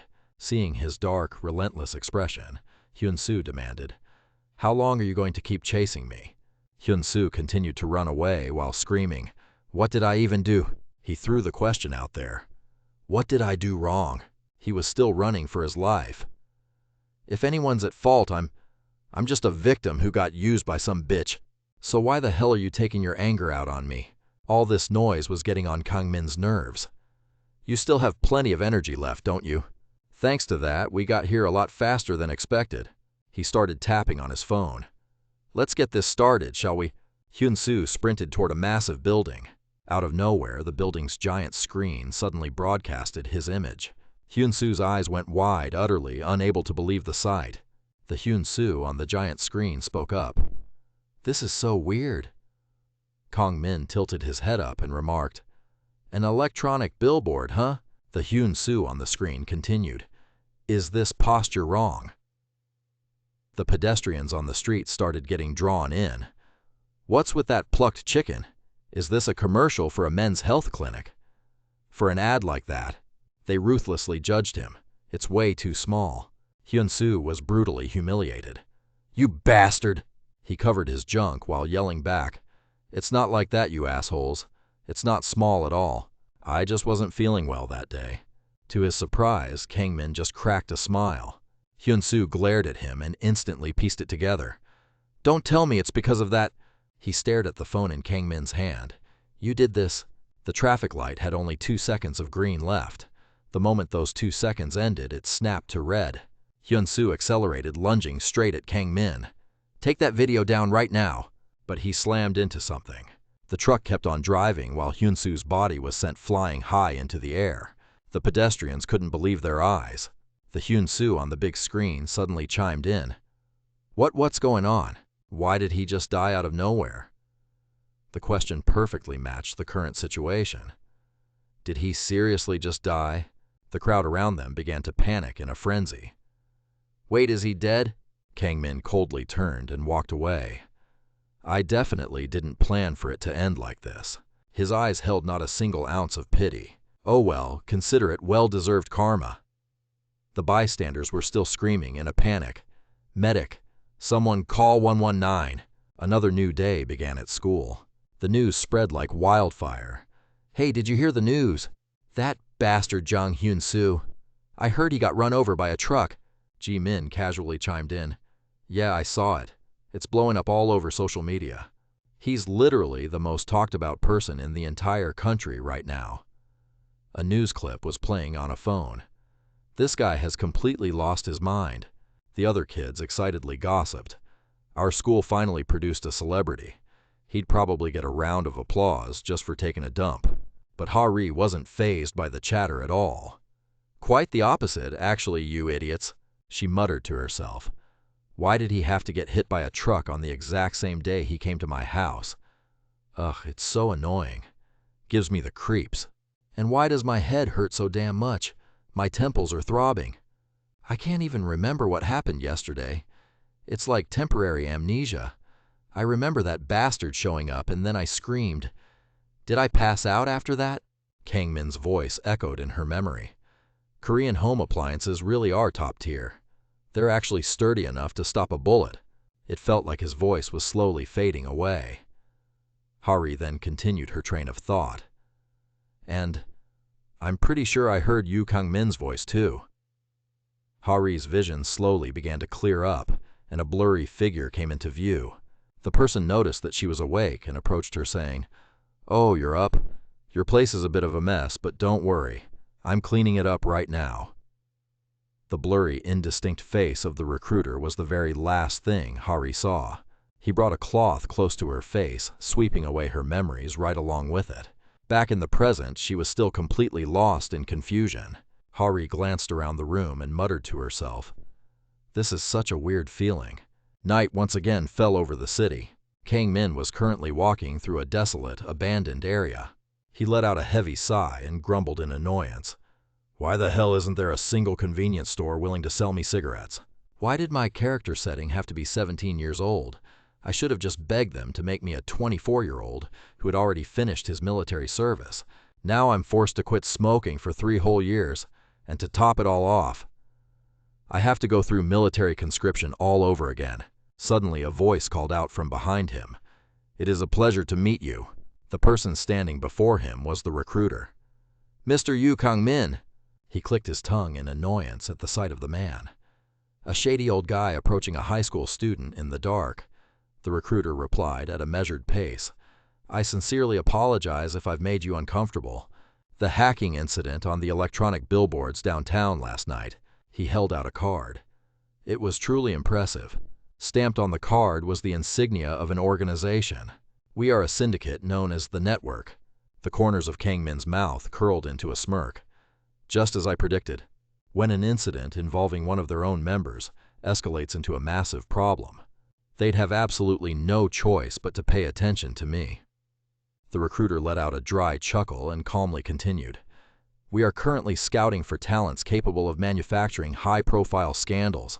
Kang Min fired back with that exact same relaxed attitude. "Well, I certainly do have quite the trendy sense of style, don't I? This is where it all truly begins.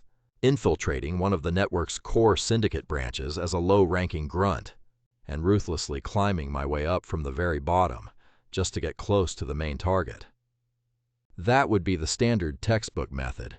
But then Kang Min suddenly spoke up.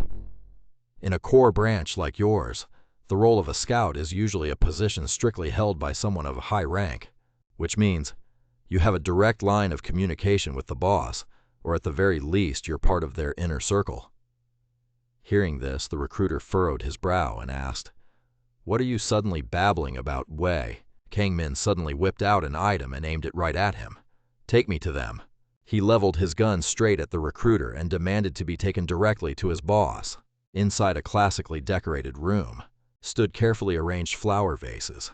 Jisoo was slowly arranging some flowers.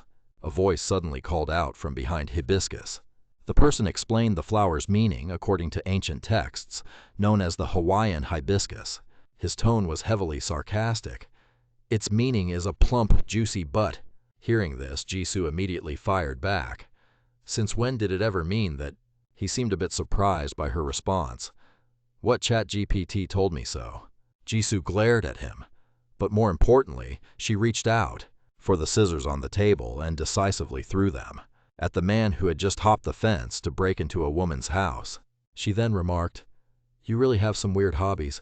The ace of spades, Kang Min, effortlessly blocked the attack. "You actually startled me there." Only then did Jisoo ask, "Isn't it time for you to head to South Korea?" Kang Min walked inside while explaining his situation. "Pigeons took over the runway. Mind if I take a quick nap here before I go? Just so you know, I can't sleep without a lap pillow." Hearing this, she replied, "Well, too bad for you. Jokes aside, what's the real reason you're here?" The half-finished vase was pushed aside and completely forgotten. Kang Min finally revealed his true intentions. Whenever an assassin goes on a mission, they're given a new identity, right? But in the passport I received this time, my real name was on it. Even my birth date is real. What are you plotting?" Jisoo calmly explained, "This is just thoughtful care, not some grand scheme. Once you complete this mission, you will no longer be the ace of spades, but live as Jiyu Kang Min. You'll get to live a life of freedom." However, this idea didn't sit well with him. Freedom. That's the most absurd part of it all. Even when I assassinated a top-ranking politician of this country, or wiped out a wealthy American family, the reward was always money. So why does a South Korean citizen's life cost my freedom? Jisoo simply explained, "That's a decision from the higher-ups. There's no point in us arguing about it." At this, Kang Min asked back, "Oh, I thought you knew the reason." She continued to state what she knew. "I can only share information that has been completely verified." This just came through the fax machine, so I was planning to give it to you after you arrived in South Korea. Kang-min took the paper and read its contents. On it was the symbol of a network. Jisoo slowly explained. The primary target has formed an organization.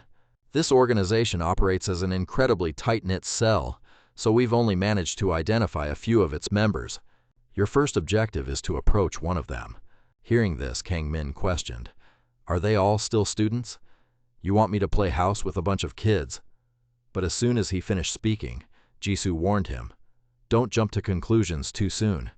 Just like a beautiful flower blooming above ground has roots buried deep in the dark earth, his organization is likely deeply rooted in the underworld." Back in the present, night had fallen.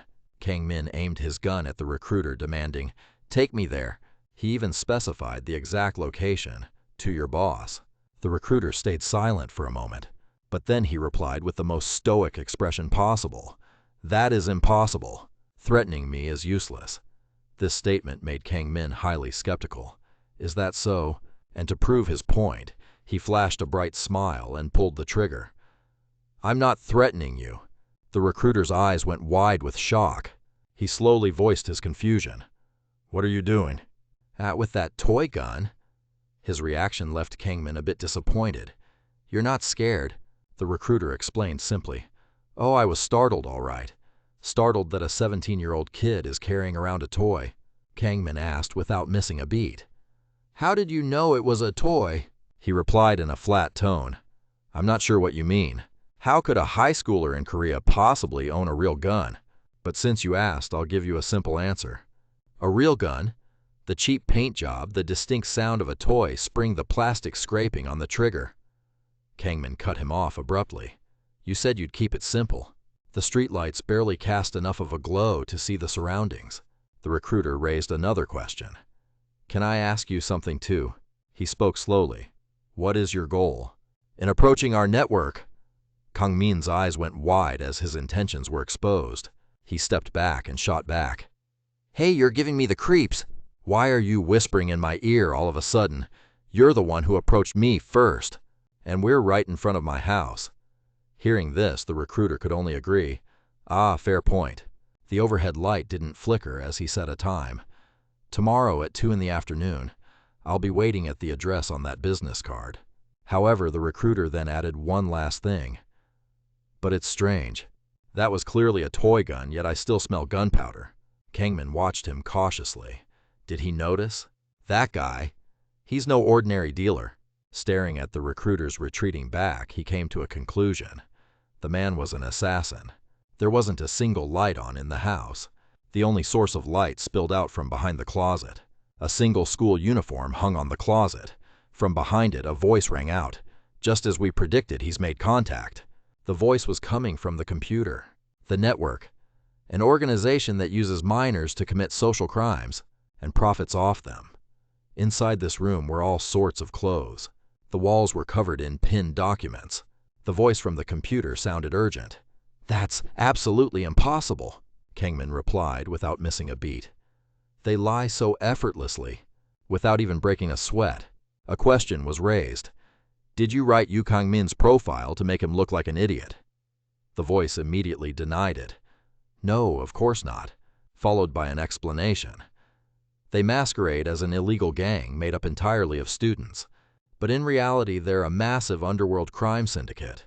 That's the Korean network. Just like how we operate under the guise of a hotel casino, we're actually quite similar.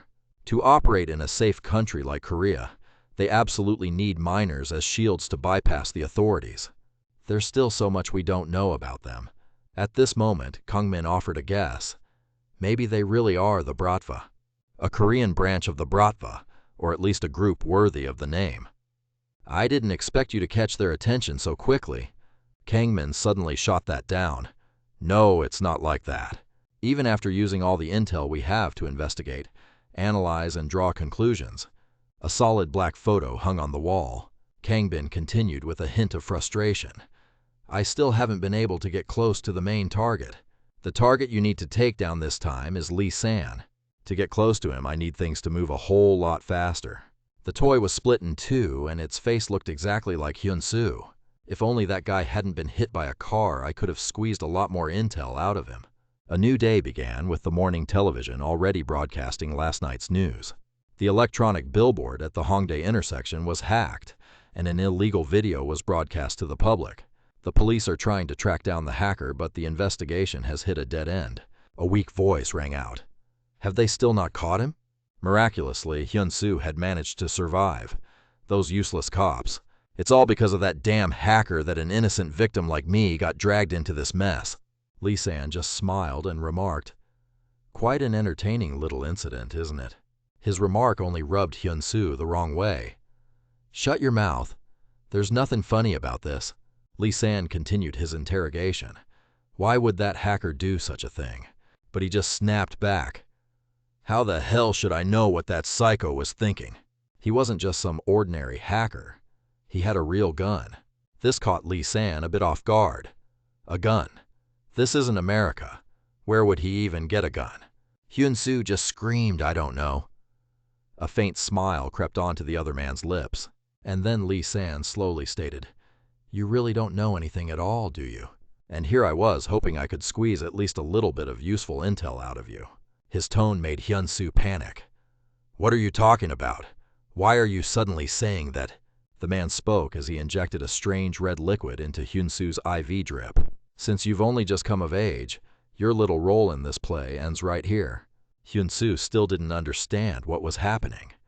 "What the hell have you been rambling about this whole time, you psycho? Are you even a real doctor?" The fluid in the IV bag was already turning a deep red. Hyun-soo's pupils began to lose focus. "So your dying words are really just a simple question, huh?" In the end, all that remained was the sunlight filtering into the room through the windows. Lee-san finally spoke up. "This is going to make for a highly entertaining breaking news story. The tragic death of a medical worker at a major hospital due to substance abuse." He let out a twisted smile. A headline, something like that. The more he heard, the more bewildered Hyun-soo became. Substance abuse death. He screamed frantically. "What kind of crazy nonsense are you spouting?" But realizing his hands were now handcuffed to the bed frame, Hyun-soo began to thrash and yell. "What the hell is this? Let me go. Let me go right now." He couldn't stop yelling. "Just who the hell are you? Why are you doing this to me?" Only then did Lee-san slowly reply, "I guess I haven't introduced myself yet. I'm from the organization that hired you." He pulled out a very familiar badge. He flashed a sinister smile as he revealed the name, The Network. By then, Hyun-soo's body had reached its absolute limit. He screamed in agony, letting out a series of blood-curdling cries. Lee-san calmly narrated the man's suffering. "I heard that the victims would die almost instantly, as blood gushed from their eyes, nose, and mouth. I didn't feel much when I injected it, but seeing it with my own eyes, the effects are actually quite fascinating. Outside the city simply kept moving on, just as it always did." Kang-min's eyes widened in clear annoyance. "You told me to be here at exactly 2 o'clock. You said you'd be waiting at the rendezvous point. So why isn't there a single soul here?" Out of nowhere, a voice called out from behind Yu Kang-min. The person who showed up was none other than Lee-san. "Have you been waiting long?" Kang-min looked at him in confusion. The guy simply stated, "I'm from the network." Kang-min was feeling incredibly annoyed. Showing up late to a meeting. Isn't South Korea supposed to be a polite country? Or are you from overseas? Lee-san looked at him and admitted his fault. "I'm sorry, I had an unexpected matter to take care of." Kang-min glared at him, full of doubt. Where did that luxurious vibe from yesterday go? Why is the guy showing up today just a student in a hoodie? This feels like a pyramid scheme where they only show you the successful people first. Lee-san kept a smile on his face as he explained. "Of course not. My outfit might look casual, but I'll make sure you're escorted in the most luxurious way possible." The car completely blew Kang-min away. He walked up and literally licked the hood ornament. Choosing the network was the smartest decision of my entire life. This completely baffled Lee-san. "What on earth are you doing?" Kang-min explained simply. "I'm tasting the flavor of success." He then suggested, "Should we get inside first?" Meanwhile, Kang-min was still totally entranced. So sweet. The white car sped down the street. Kang-min stuck his face out the window to catch the breeze. This is awesome. He was absolutely loving it right now. A twin-turbo V12 engine really hits different. Seeing this, Lee San had to warn him. Hey, be careful, we're on the highway. What if we get into an accident? However, Kang Min confidently brushed it off. It's fine, it's totally fine. A little fender bender isn't going to kill us. The other guy just replied with a smile. At this speed, we would definitely die. The initial impact would throw us out, shattering our skulls and snapping our spines. Then our faces would scrape across the asphalt, causing severe friction burns and massive blood loss. And after that, the oncoming traffic would smash into us, dragging us right under their wheels. Kang Min pulled himself back into the car as he commented on Lee San's little presentation. Good Lord, that's terrifying. Do you have some kind of obsession with death? He smiled and slowly continued. How people die. I'm sure you know about that better than anyone else. Kang Min froze for a split second upon hearing that. Then he put on a smile.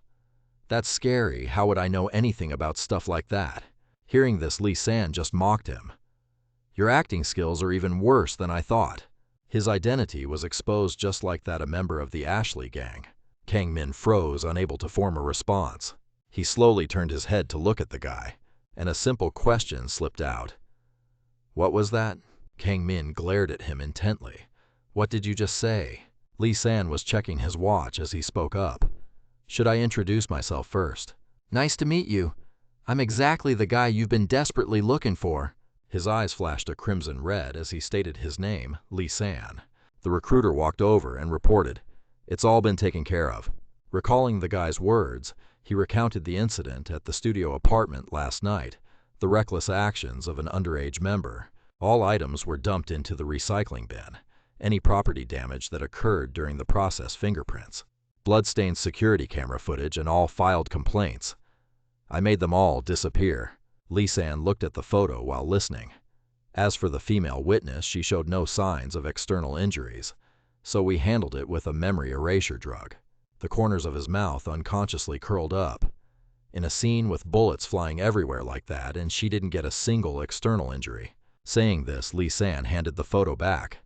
Just because we can't see any external lacerations doesn't mean we can rule out the possibility of internal bleeding. It could have a delayed onset, so we'll do a CT scan and keep her under observation. Hearing this, the recruiter looked utterly bewildered. Excuse me. He smiled and held out his phone. Well, did I sound like a real doctor just now? Then Lee San couldn't help but take a selfie. I watched a medical drama and practiced that all night long, was it not good? The other guy had no intention of playing along. I will continue my report. The camera panned to his cold, indifferent face. I've looked into Ryu Kang Min. Without waiting for a response, the recruiter continued. On paper, he's just a normal high school student. Pausing for a moment, he lowered his voice and emphasized. But his basic administrative files in the school's database have all been forged. His voice echoed down the hallway. We found out after verifying his true identity through an international broker. His next words brought Lee San to a dead halt. He's from the Philippines. He froze for a moment before stopping completely. And he's a contract killer. Lee San frowned, asking for confirmation. A contract killer. He couldn't help but scoff at the thought. A professional assassin getting into a brawl with a high schooler. Even a passing pudding would burst out laughing at that. The employer nodded in agreement. I can't believe it either. The corners of his mouth curled up. About the pudding laughing. The other man took a deep breath and replied, No. A faint buzz of electricity came from the ceiling lights. It's about the organization he belongs to. Pausing for a moment, the employer lowered his voice and emphasized, It's because he's from Batala. Lee San's eyes went wide, muttering the name. Batala. It took him a moment to find his voice. Is it the Batala I'm thinking of? The employer immediately confirmed. That's exactly right. A very faint sound echoed out. Lee San clenched his fist, letting out a low chuckle. From the top assassin syndicate in the Philippines. His eyes gleamed in the darkness.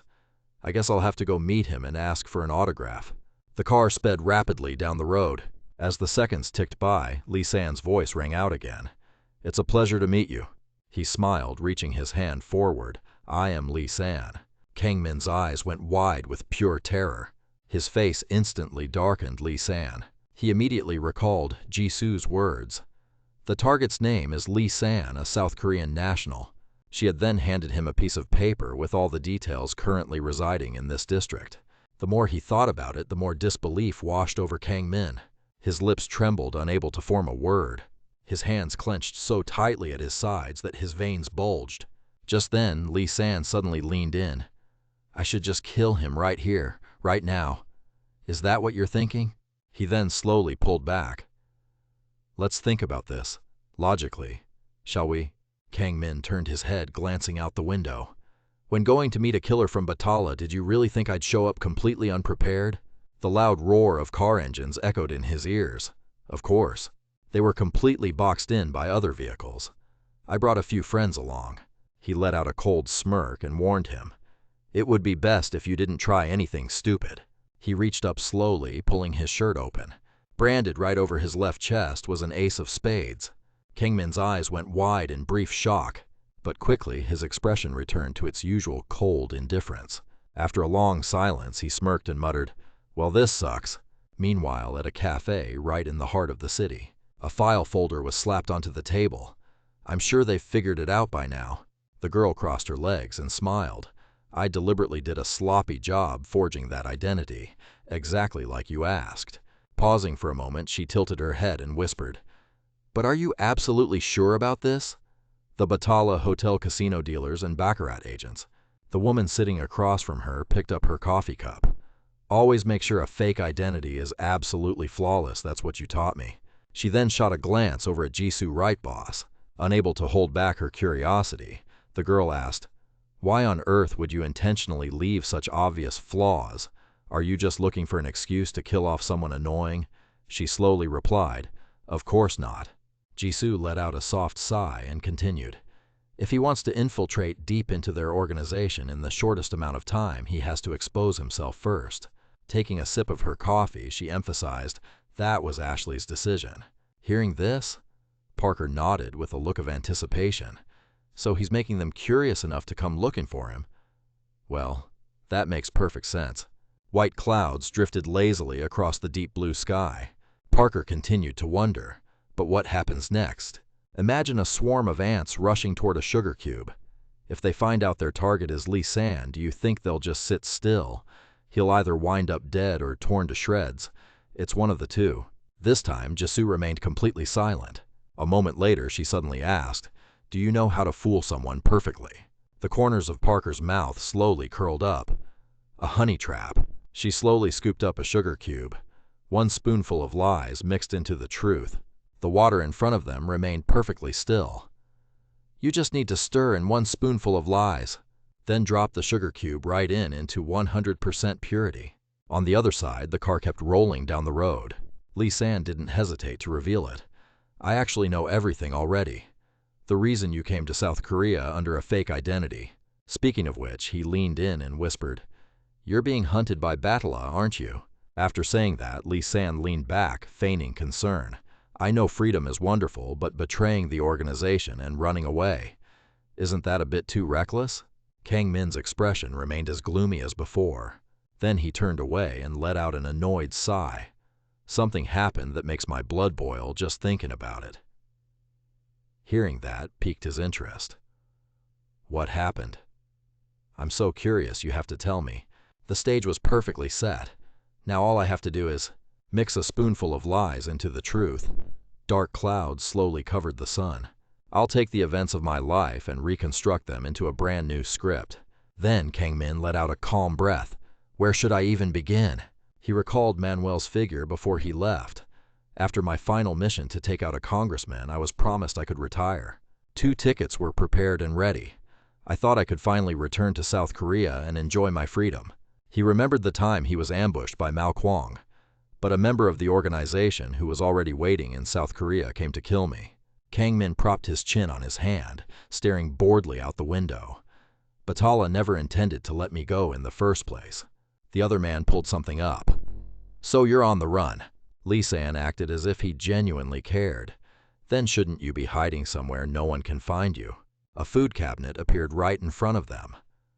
Why are you intentionally drawing so much attention? The next words made him freeze.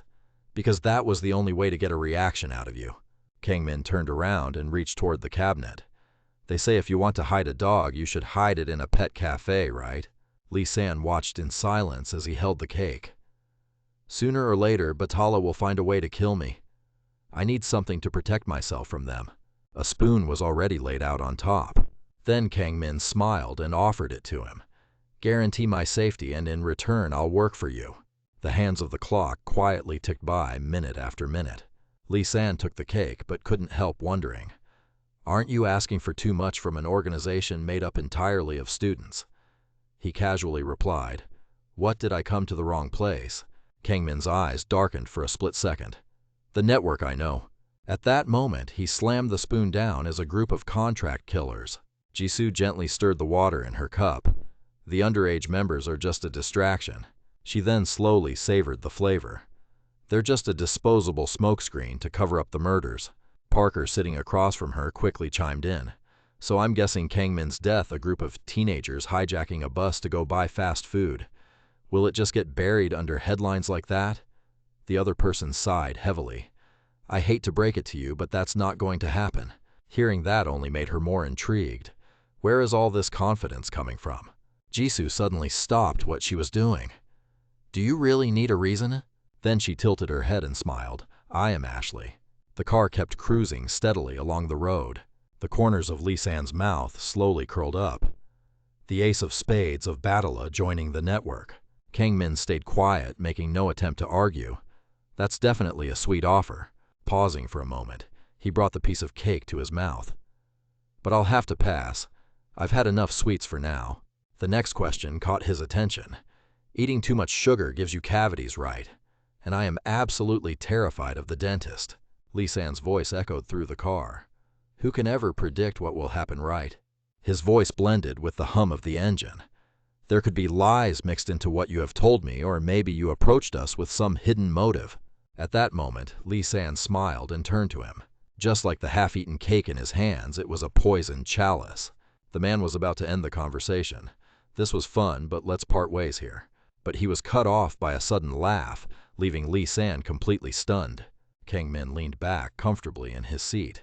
Why don't you just be honest? You keep beating around the bush with this crap about pudding and dentists. The guy played innocent. What are you talking about? His gaze shifted toward the car next to them. The risk of clashing with Batala if you decide to take me in. The question sent a chill down Lee San's spine. You are scared, aren't you? Kang Min didn't care and just kept pushing, dragging along a whole pack of goons just to meet a guy like me. Through the rearview mirror, it was easy to spot the car tailing them. Batala has you shaking in your boots, right? I totally get it. He paid no mind to the hand resting on his shoulder. The network might be the best organization in this line of work, but only within South Korea. Lee San suddenly leaned in close. We are the ones who are going to win. A gloomy sky hung heavy over the Ferris wheel. The wooden carousel horses were now rotting away. Kang Min opened the door and took a look around. It has been 10 years since I last visited an amusement park. The vibe here isn't exactly how I remember it. The surrounding scenery made him wonder. Is it Halloween season? The man stepped out of the car and explained. This place was shut down a long time ago. As he spoke, he flashed a smile and emphasized. Not a single soul around, and no security cameras either. Inside the trunk sat a large, heavy bag. It is the perfect spot to dispose of any evidence. Lee San turned to him with an excited grin. Actually, I was planning to take you out here today right alongside this person. Kang Min lowered his head and muttered. You said you were planning to. The man reached out toward the bag. That's right, I changed my mind. Then Lee San smirked and turned back around. When I first got the report on you, there was one thing that really left me wondering. Recalling the words the recruiter had said earlier, the female witness showed absolutely no signs of physical trauma, so we handled it with drugs and erased her memory. Hearing that only fueled Lee San's interest. In a crime scene with bullets flying everywhere, and she didn't get a single scratch on her. That means you were fighting while protecting the witness. But why to avoid dragging a third party into it as a contract-abiding assassin? It would have been much more efficient to just eliminate the witness, or simply to avoid causing a panic. But wasn't it your intention to draw attention? Looking at his expression, Lee San teased him. Don't tell me you actually caught feelings for her. Kang Min froze, staring into the trunk. Inside was someone tightly bound. It was this exact woman. Her face was filled with absolute sheer panic. Seeing her, he gasped in shock. Choi Ha-seung.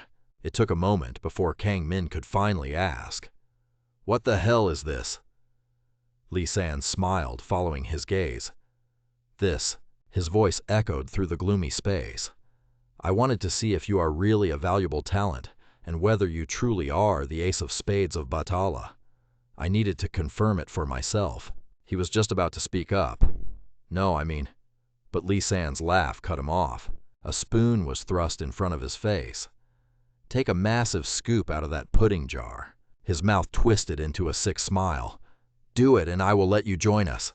Memories of the two of them flashed through his mind. Surely one of the world's top assassins wouldn't be swayed by something as trivial as emotions, right? A headless clown stood there with its arms wide open. "Well, do it." Kang Min stood in silence, staring at the spoon in his hand. Then he looked up at him. A massive scoop. He then stepped forward, smirking as he made a counteroffer. "Would a family size work for you?" A multi-layered ice cream glass was brought out. "Your 127-centimeter parfait tower is ready, sir." The dark-haired guy was completely overwhelmed by the sight. "That's way too big, isn't it?" The blonde was just as stunned in disbelief. "Something this huge is actually going inside my body. After watching him for a while, he just couldn't force it down. My brain is practically overflowing with cocoa syrup parfait." Her phone goes straight to call waiting. What the hell is going on? She threw an absolute fit, demanding to eat this, and now, realizing this, Jimin suddenly had a thought. Was she kidnapped? The moment the ice cream was served, the phone rang. "The call cannot be connected. You are being forwarded to voicemail." Outside, the sky over the park was pitch black. A spoon was thrust right in front of Kang Min. "Take that pudding and scoop me a massive spoonful." Lee San smirked, lowering his voice to make his point. "Do that and I'll let you join our crew." Not far away, Daniel was tied up, his body covered in scrapes. Surely someone like you, one of the finest contract killers out there, wouldn't be swayed by trivial personal feelings. "Right." He took the spoon, muttering under his breath. A massive spoonful. Then he looked back up at him, raising his voice. "Will a family-sized one do?" With that, Kang Min lowered his head, taking a deep, quiet breath. The dossier clearly displayed the name and details of a single individual. Primary target, Lee San. The man across from him held a card, a smile playing on his lips. Right now, he's sitting dead in front of me. The two sat across from each other in the cramped room. The moment I take him out, the mission is complete. Looking at Lee San's face once more, a wave of doubt hit him. But is this guy actually the real Lee San? What if he's just a decoy? Is the guy sitting right in front of me just some wooden puppet set up here to test me? At that thought, Kang Min carefully drew two cards. The odds are 50-50. One card bore the image of a wooden puppet. If I accidentally kill the fake, the wooden shell will just shatter. The Joker card burned away. And once the real one realizes what I'm trying to do, he'll vanish into thin air. Meanwhile, the captured Daniel was in a state of absolute panic. I can't afford to be reckless. Thinking this, he shifted his eyes to glance behind him. Right now, I've got no other choice. I have to play along with this bastard. Seeing this, Lee San stroked his chin thoughtfully. You were acting so damn confident a second ago. He was about to call it off, but raised a hand to cut him off. But now that it's actually time to pull the trigger, you choke. Instantly, the other man's eyes went wide with shock. The body lying there instantly went completely limp. He couldn't even believe his own eyes. Wait, you actually did it. He looked down at the spoon jammed into the body, only then realizing how messed up it looked. A grotesque smile stretched across the man's face as all life drained from his body. Is it because it's just a fake? Lee San stood there stunned for a split second. Since when did you know? Kang Min replied without missing a beat from the very beginning. He broke it down based purely on what he had observed. No matter how flawless your disguise is, you can't fake a person's natural bone structure or their muscle density. He turned to him, his expression darkening. "Why in God's name would you pull a stunt like this?" Suddenly, a mechanical voice cut him off. "Check, check. Mic check." The voice boomed through the speakers, echoing in the dead silence. "Can you hear me loud and clear?"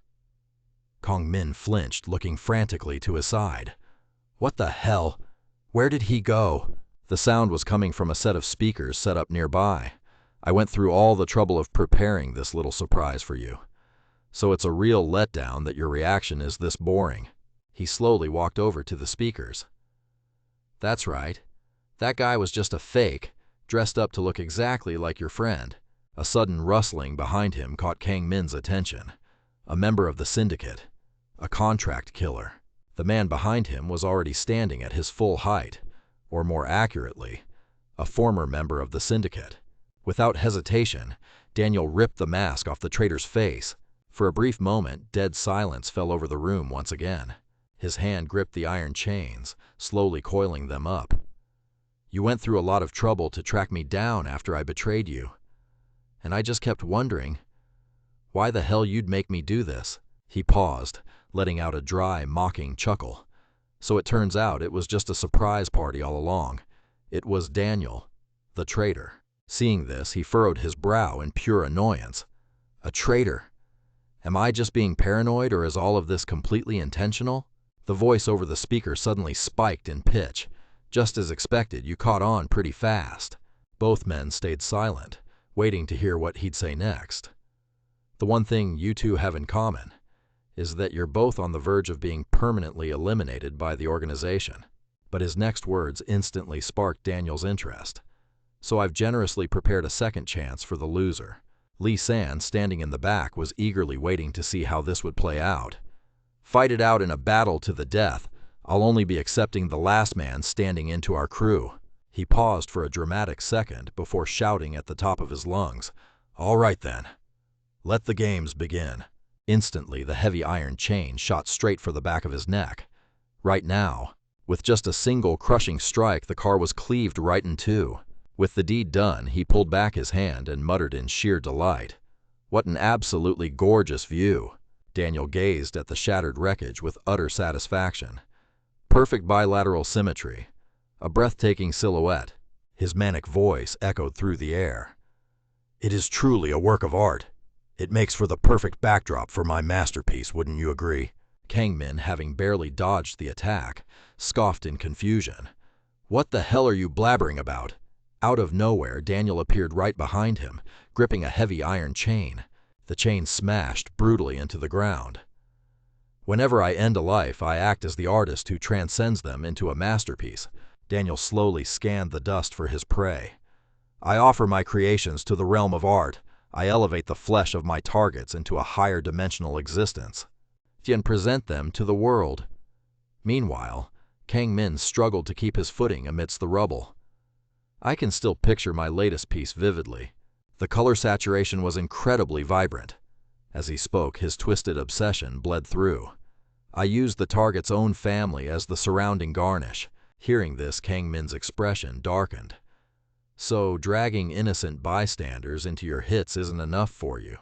You actually get off on playing with corpses." He clenched a broken steering wheel so tight his veins popped. "Turns out you aren't just your run-of-the-mill psycho. You are an artsy kind of freak, aren't you?" Daniel lunged forward, whipping his chain to wrap around Kang Min's neck. For a split second, Kang Min couldn't even process the sudden strike. Yet even as he snared his prey, Daniel casually tilted his head back. "I will take that as a passionate compliment." With that, he yanked the heavy chain with brutal force. "Of course an uncultured swine like you wouldn't understand. The true essence of an artist, phone, is absolute flexibility in thought." Suddenly, Daniel smirked as the iron chain was forcibly shattered. He gracefully grabbed his own shoulder and spun around, his movements as fluid and elegant as a dancer's. Kang Min stared down in wide-eyed shock. "All right then, listen closely." In the blink of an eye, Daniel closed the distance between them. "I'm going to explain exactly what kind of masterpiece you will become." The iron chain in Daniel's hand rattled ominously, obliterating the debris around them. "Before rigor mortis sets in, I will mold your joints and sculpt your facial muscles. I will perfectly capture the turbulent, chaotic life of an assassin." Kang Min furrowed his brow, carefully evading the strikes. "By submerging your corpse in hydrogen peroxide, and bleaching it pure white, it will brilliantly symbolize your barren humanity." Right at that moment, Kang Min's foot bumped into something cold, and for the grand finale, Kang Min found himself backed against a massive iron pillar. "I will impale your body on a spike, brilliantly depicting the absolute loss of your freedom." Hearing this deranged pitch, Kang Min finally spoke up. "So basically," he paused, glancing at the ruined carousel behind him, "you are saying you want to turn me into a carousel horse?" Daniel grinned menacingly, dragging his iron chain closer. "Are you honestly comparing my magnum opus to a cheap carousel horse? How amusing." He gripped the heavy chain tightly. "Let me assure you, my art." In that split second, Kang Min realized something horrifying. With every word the madman spoke, the chains were rapidly coiling around the area. "Ifai is on a completely different level from that mass-produced trash, you hear me?" In a flash, the massive carousel was completely pulverized. A deafening crash echoed through the air as thick clouds of dust engulfed the battlefield. Daniel stood amidst the ruins, admiring his handiwork. "Compared to a pathetic heap of scrap metal and synthetic plastic, my creation is in a league of its own." Suddenly, a familiar voice mocked him through the dust. "What the hell is wrong with metal and plastic?" A severed carousel horsehead came flying right at Daniel. "You better watch your mouth, freak!" Daniel coldly swatted the horsehead aside, shattering it. "A true artist never blames his materials, don't you know?" Glaring at Kang Min through the wreckage, he snarled in fury. Daniel's eyes widened with manic intent as he looked up. "Well then, let us see." Kang Min's voice boomed as jagged iron bars suddenly hurtled through the air. "I will give you a real masterpiece." Daniel stared in sheer disbelief at the incoming barrage of metal. "What is the meaning of this?" Recovering from his shock, he couldn't help but scoff. Such a crude direct assault. How dreadfully simple and cliché. But the moment the words left his mouth, Daniel froze in pure shock. A slow, mocking smirk crept across Kang Min's face. "So what do you think of my artwork?" It was only then that the horrifying realization hit Daniel. A magic circle, a tier 9. Magic circle, meteor fall. Kang Min casually strolled forward through the dust. "I took the deep resentment and sorrow of a dead carousel horse and elevated it into a magic formation." Daniel's expression instantly darkened. "Listening to this infantile drivel, I feel like my very artistic soul is being tainted." Kang Min just laughed. "Oh, the true value of this masterpiece is just getting started." Daniel tried to rip his arm away, only to realize he was trapped. "Why the hell won't this come off?" Kang Min smirked. "Turns out they bolted those steel pillars down pretty damn well." Seeing that, he glanced back up at the sky. "Let's see. Yep, here it comes." A giant wooden wheel slammed down from out of nowhere like a meteor. He stared up at the sky in a daze. The ground instantly exploded, leaving behind a massive crater. The sky returned to its usual gloomy silence. The park was left in total ruins. The chains wrapped around the pillars snapped. "How annoying. I actually feel sorry for you if you call this garbage art." Daniel's hand slowly twisted out of shape. "From now on, I'll be kind enough to teach you what true art really is." He sneered, catching the massive wooden wheel. Right as he said that, a sharp bark caught his attention. A little toy dog had scurried over to his feet out of nowhere. Daniel's eyes widened in disbelief. A toy dog. Seeing this, Kang Min calmly asked, "Sorry, what was that you were saying?" He stepped forward, wearing a crown and holding a princess wand. "I couldn't really hear you while I was looking for my gear." Daniel's face went blank for a second. An eye for an eye and art for art. Kang Min's fingers slowly pressed the button on the magic wand. A smirk crept onto his face. "After all, the sparklier the art, the better it is, right?" A murky panic flashed in Daniel's eyes. "Well then, let's take it from the top." In the darkness, Kang Min's eyes flashed with a cold intensity, followed by something so bright it hurt to look at. The magic wand in his hand sat dead silent. Then it let out a chirp and lit up. A robotic voice chimed from inside. Magic to destroy the evil demons. Kang Min's eyes went wide in amazement. Whoa, it's actually got features. Daniel couldn't help but scoff loudly. What a childish joke. It's an eyesore. Still, he had to ask, are you seriously going to use that thing as a weapon? Kang Min just casually waved the wand around. A true master isn't picky about his weapons. Daniel let out a dark chuckle and pulled back his cloak. You know nothing. The stronger the master, the more sensitive they are to their weapon. He immediately pulled out a single red thread. Especially renowned artists. They always possess a custom-crafted tool. Saying that, Daniel smiled as he wove the thread into the shape of a star. Kang Min cringed in disgust. Gross. What the hell is that? Did you really have to pull it out of your shirt like that? Daniel replied. This is no ordinary thread. The thread's twisted and coiled around his body. It's as soft as a paintbrush, yet as sharp as a chisel. The moment Kang Min ducked, the thread shot forward, slicing through everything in its path. A very special thread indeed. Kang Min looked back in horror. Did he just slice clean through that statue? Seeing how clean the cut was, he immediately realized this was definitely no ordinary thread.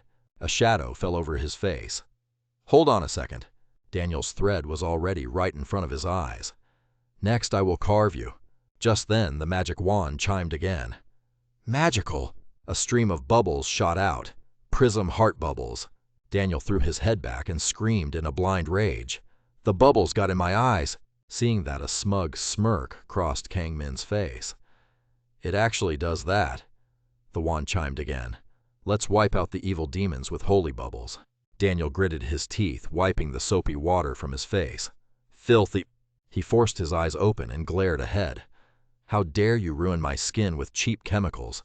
Standing nearby, Kang Min watched his opponent frantically searching around. Where the hell did he go? Did he run away? Now Kang Min finally had a moment to think. He looked down at the magic wand in his hand. His weapon mastery is definitely top tier. From heavy strikes using the sheer weight of his chains to precise slices using those razor-thin threads. Mastering two completely opposite combat styles requires insanely high-level technique. But when it comes to basic combat instincts, his ability to track an opponent using stealth and cover is still seriously lacking. Kang Min's eyes swept the area. I've already figured out this assassin's level, he told himself as he saw the figure ahead. It really is time to end this. Looking closer, his eyes widened in disbelief. What?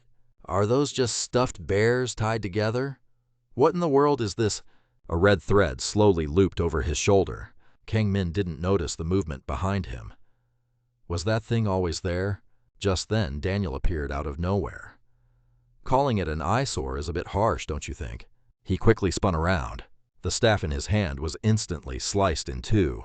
Seeing this, a smirk crept onto his face. That was just a training dummy. A cut appeared on Kang Min's face.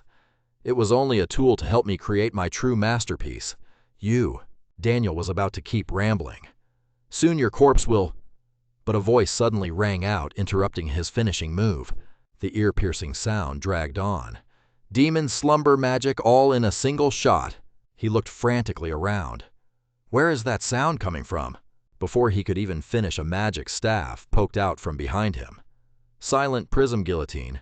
Crimson blood splattered through the air. Kang Min stood there and spoke slowly. How does that feel? He calmly watched Daniel clutch his bleeding neck in agony. Even now, with death staring you right in the face. Pausing for a moment, he reached his hand forward. You still want to spout that nonsense about masterpieces and art? Daniel gasped for air, struggling to breathe. A second later, he turned and bolted. Kang Min just stood there watching him with a dark, heavy gaze. By the drop tower, there wasn't a single soul in sight. The entrance to the arcade was completely deserted. The arcade cabinet sat there in dead silence. Seeing this, he quietly headed in one direction. Following the trail of blood on the ground, he called out, You sure made a pathetic run for it. His footsteps echoed steadily. I guess death really is terrifying after all, huh? Daniel dragged to a halt, gasping frantically. Without him noticing, Kang Min was already standing right behind him. Just like iron structures slowly rust and decay with the passage of time, Daniel's weak voice echoed in his ear. Death will slowly gnaw away at life. Daniel helplessly slumped to his knees. The thread binding life and death can never be severed. Hearing this, Kang Min frowned in confusion. What the hell are you going on about now? He stepped over the dried blood as he walked closer. Are you switching careers from an artist to a philosopher? Daniel's lips suddenly curled into a smirk. No, this is inspiration. A thread was connected to the wire wrapped around Daniel's neck. Standing right at death's door, I suddenly realized something. Saying this, he lowered his head and muttered, "Instead of letting death drag me away." Outside the arcade, it was completely dead and silent. The glowing red thread was connected straight to the drop tower. The faint hum of the machinery turning echoed through the air.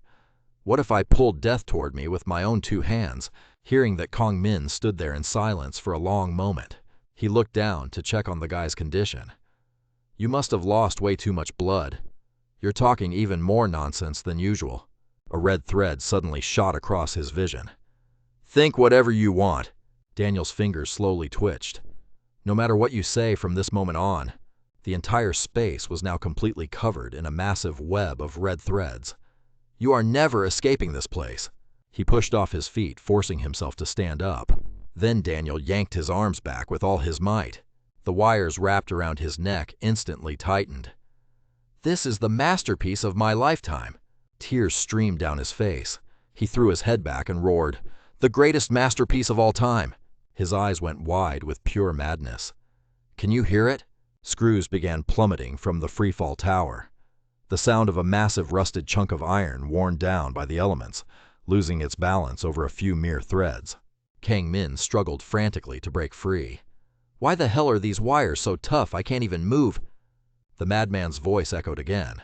Struggling on the inescapable web of fate, murderers tearing each other apart.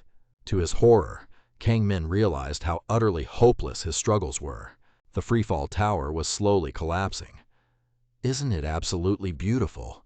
A chill ran down his spine as he looked up. What the hell? Daniel had somehow closed the distance between them. The name of this masterpiece, he closed his eyes with a blissful smile, is the embrace of death, étreinte de la mort. With that, he wrapped his arms tightly around Kang Min.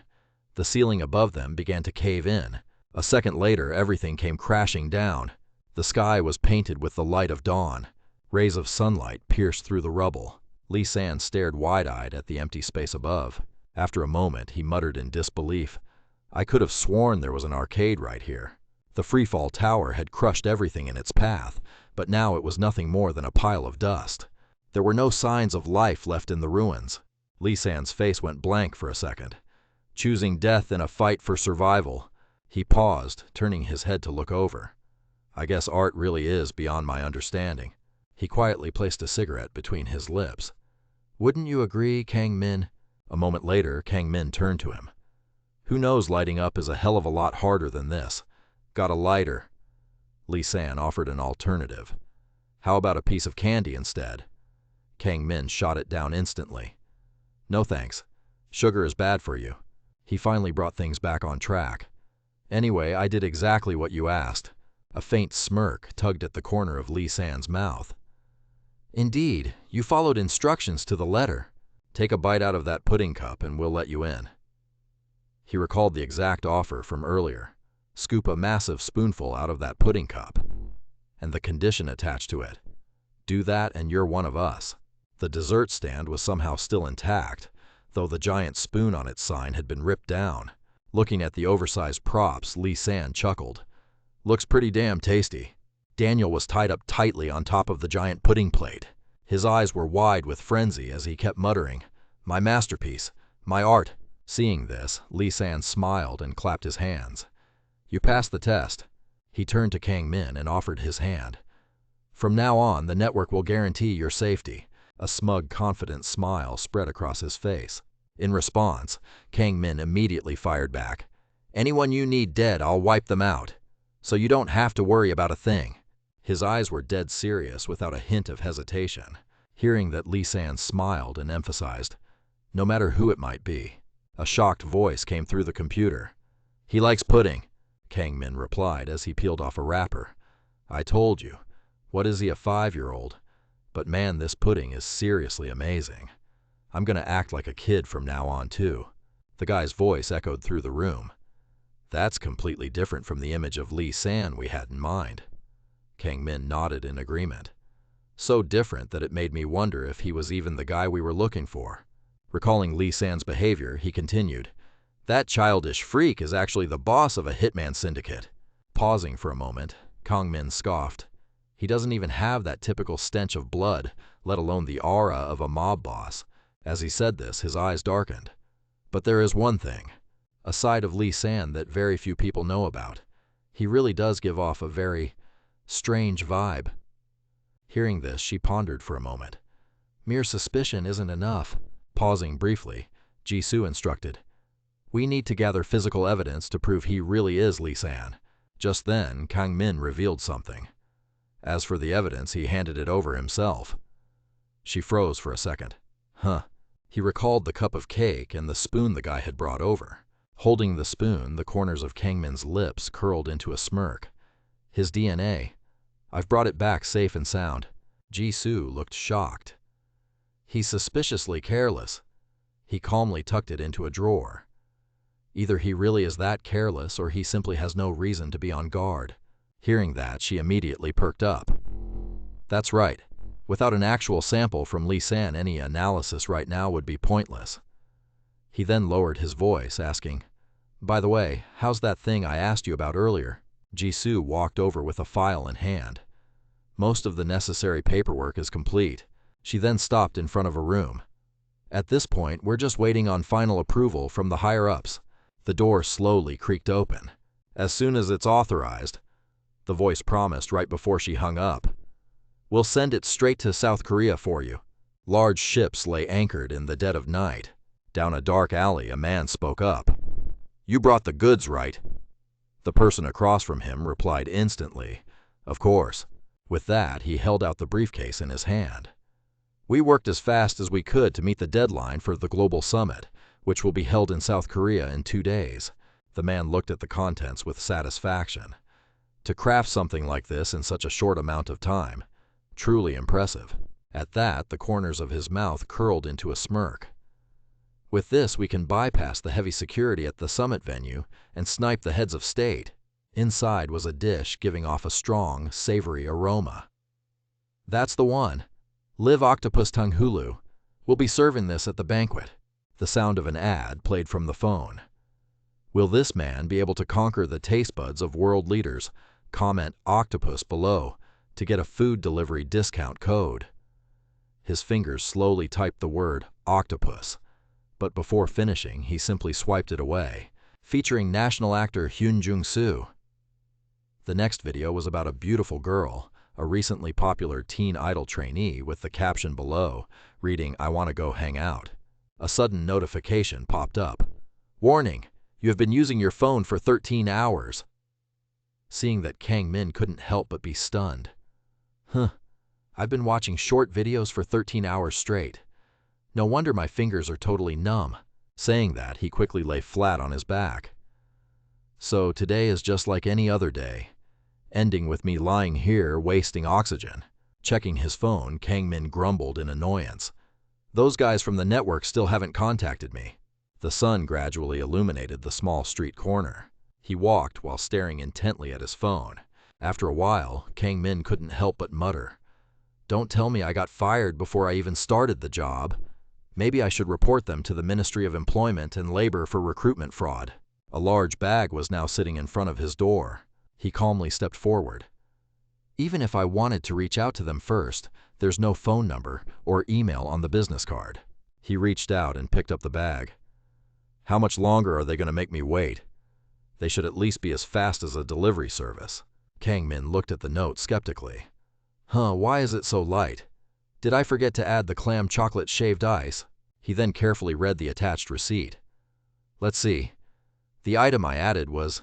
A line of text on it caught Kang Min's eye. "Gestacion." Seeing that, his face darkened. Is the receipt printer broken? His next thoughts were kept to himself. Or, it was deliberately made to look like this. A series of numbers was printed on the paper in ASCII code, with the characters converted into hexadecimal. Realizing this, his grip on the paper tightened slightly. This is a faded logo in the center of the paper. A message from the network. Kang Min instantly recognized it.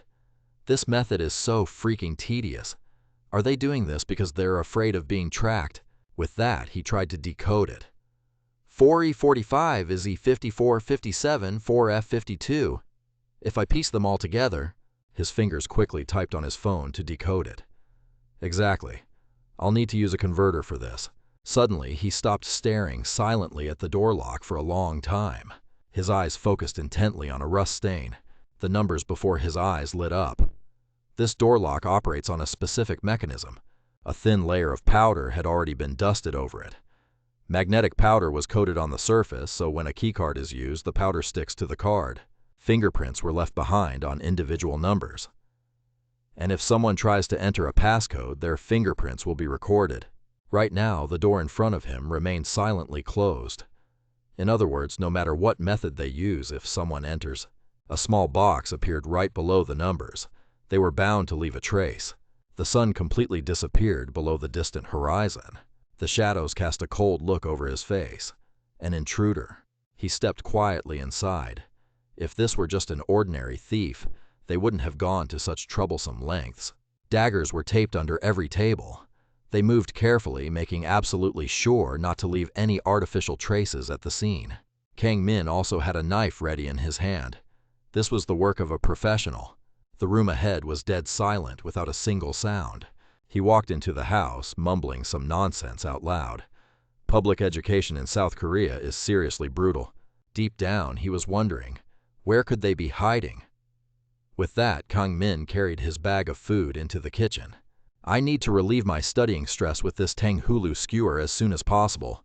The questions kept piling up in his mind. Where are they hiding?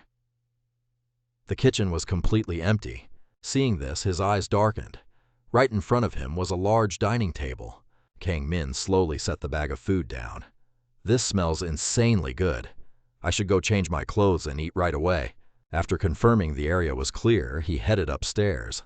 Living room and kitchen checked. He gently pushed the door open. Laundry room and bathroom checked. His gaze grew colder by the second.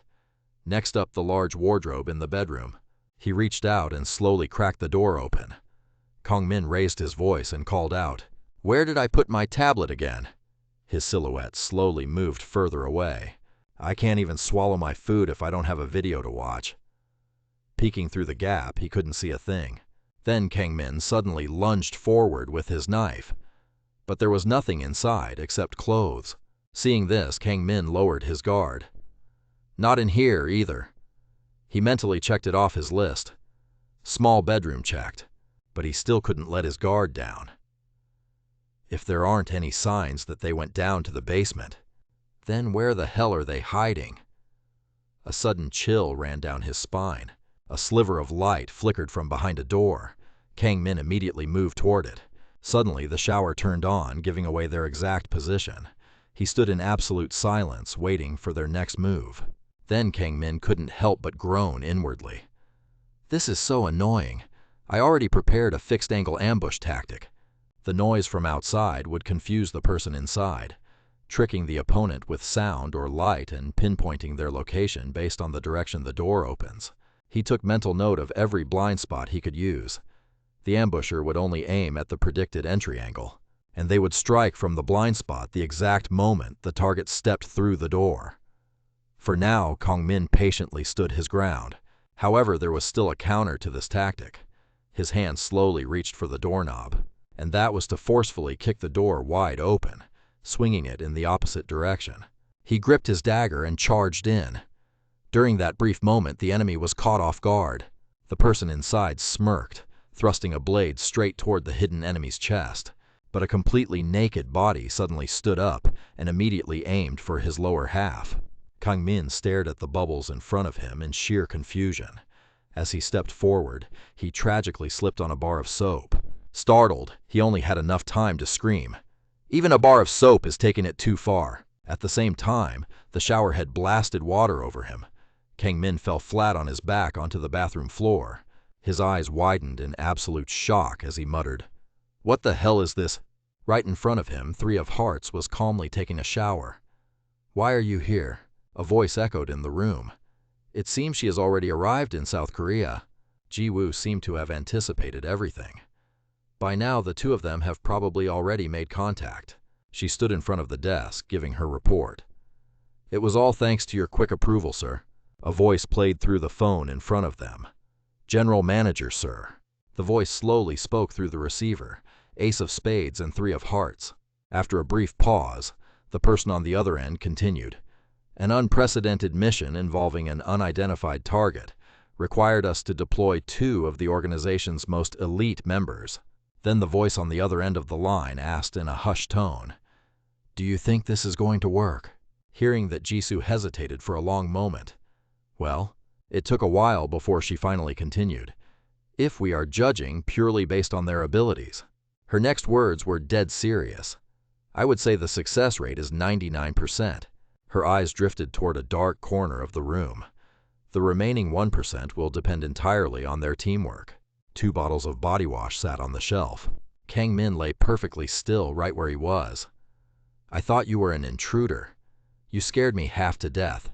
Thinking for a second, he muttered to himself, "Oh, right. I did ask Bak-ho for backup, didn't I?" The moment Kang Min opened his mouth, he got a mouthful of water. "Long time no see, ah." She silently turned on the shower head. Bak-ho's full lips parted slightly. "Did you really have to break down the door to barge in here?" With that, she let out a soft smirk. "Have you been holding back all this time?"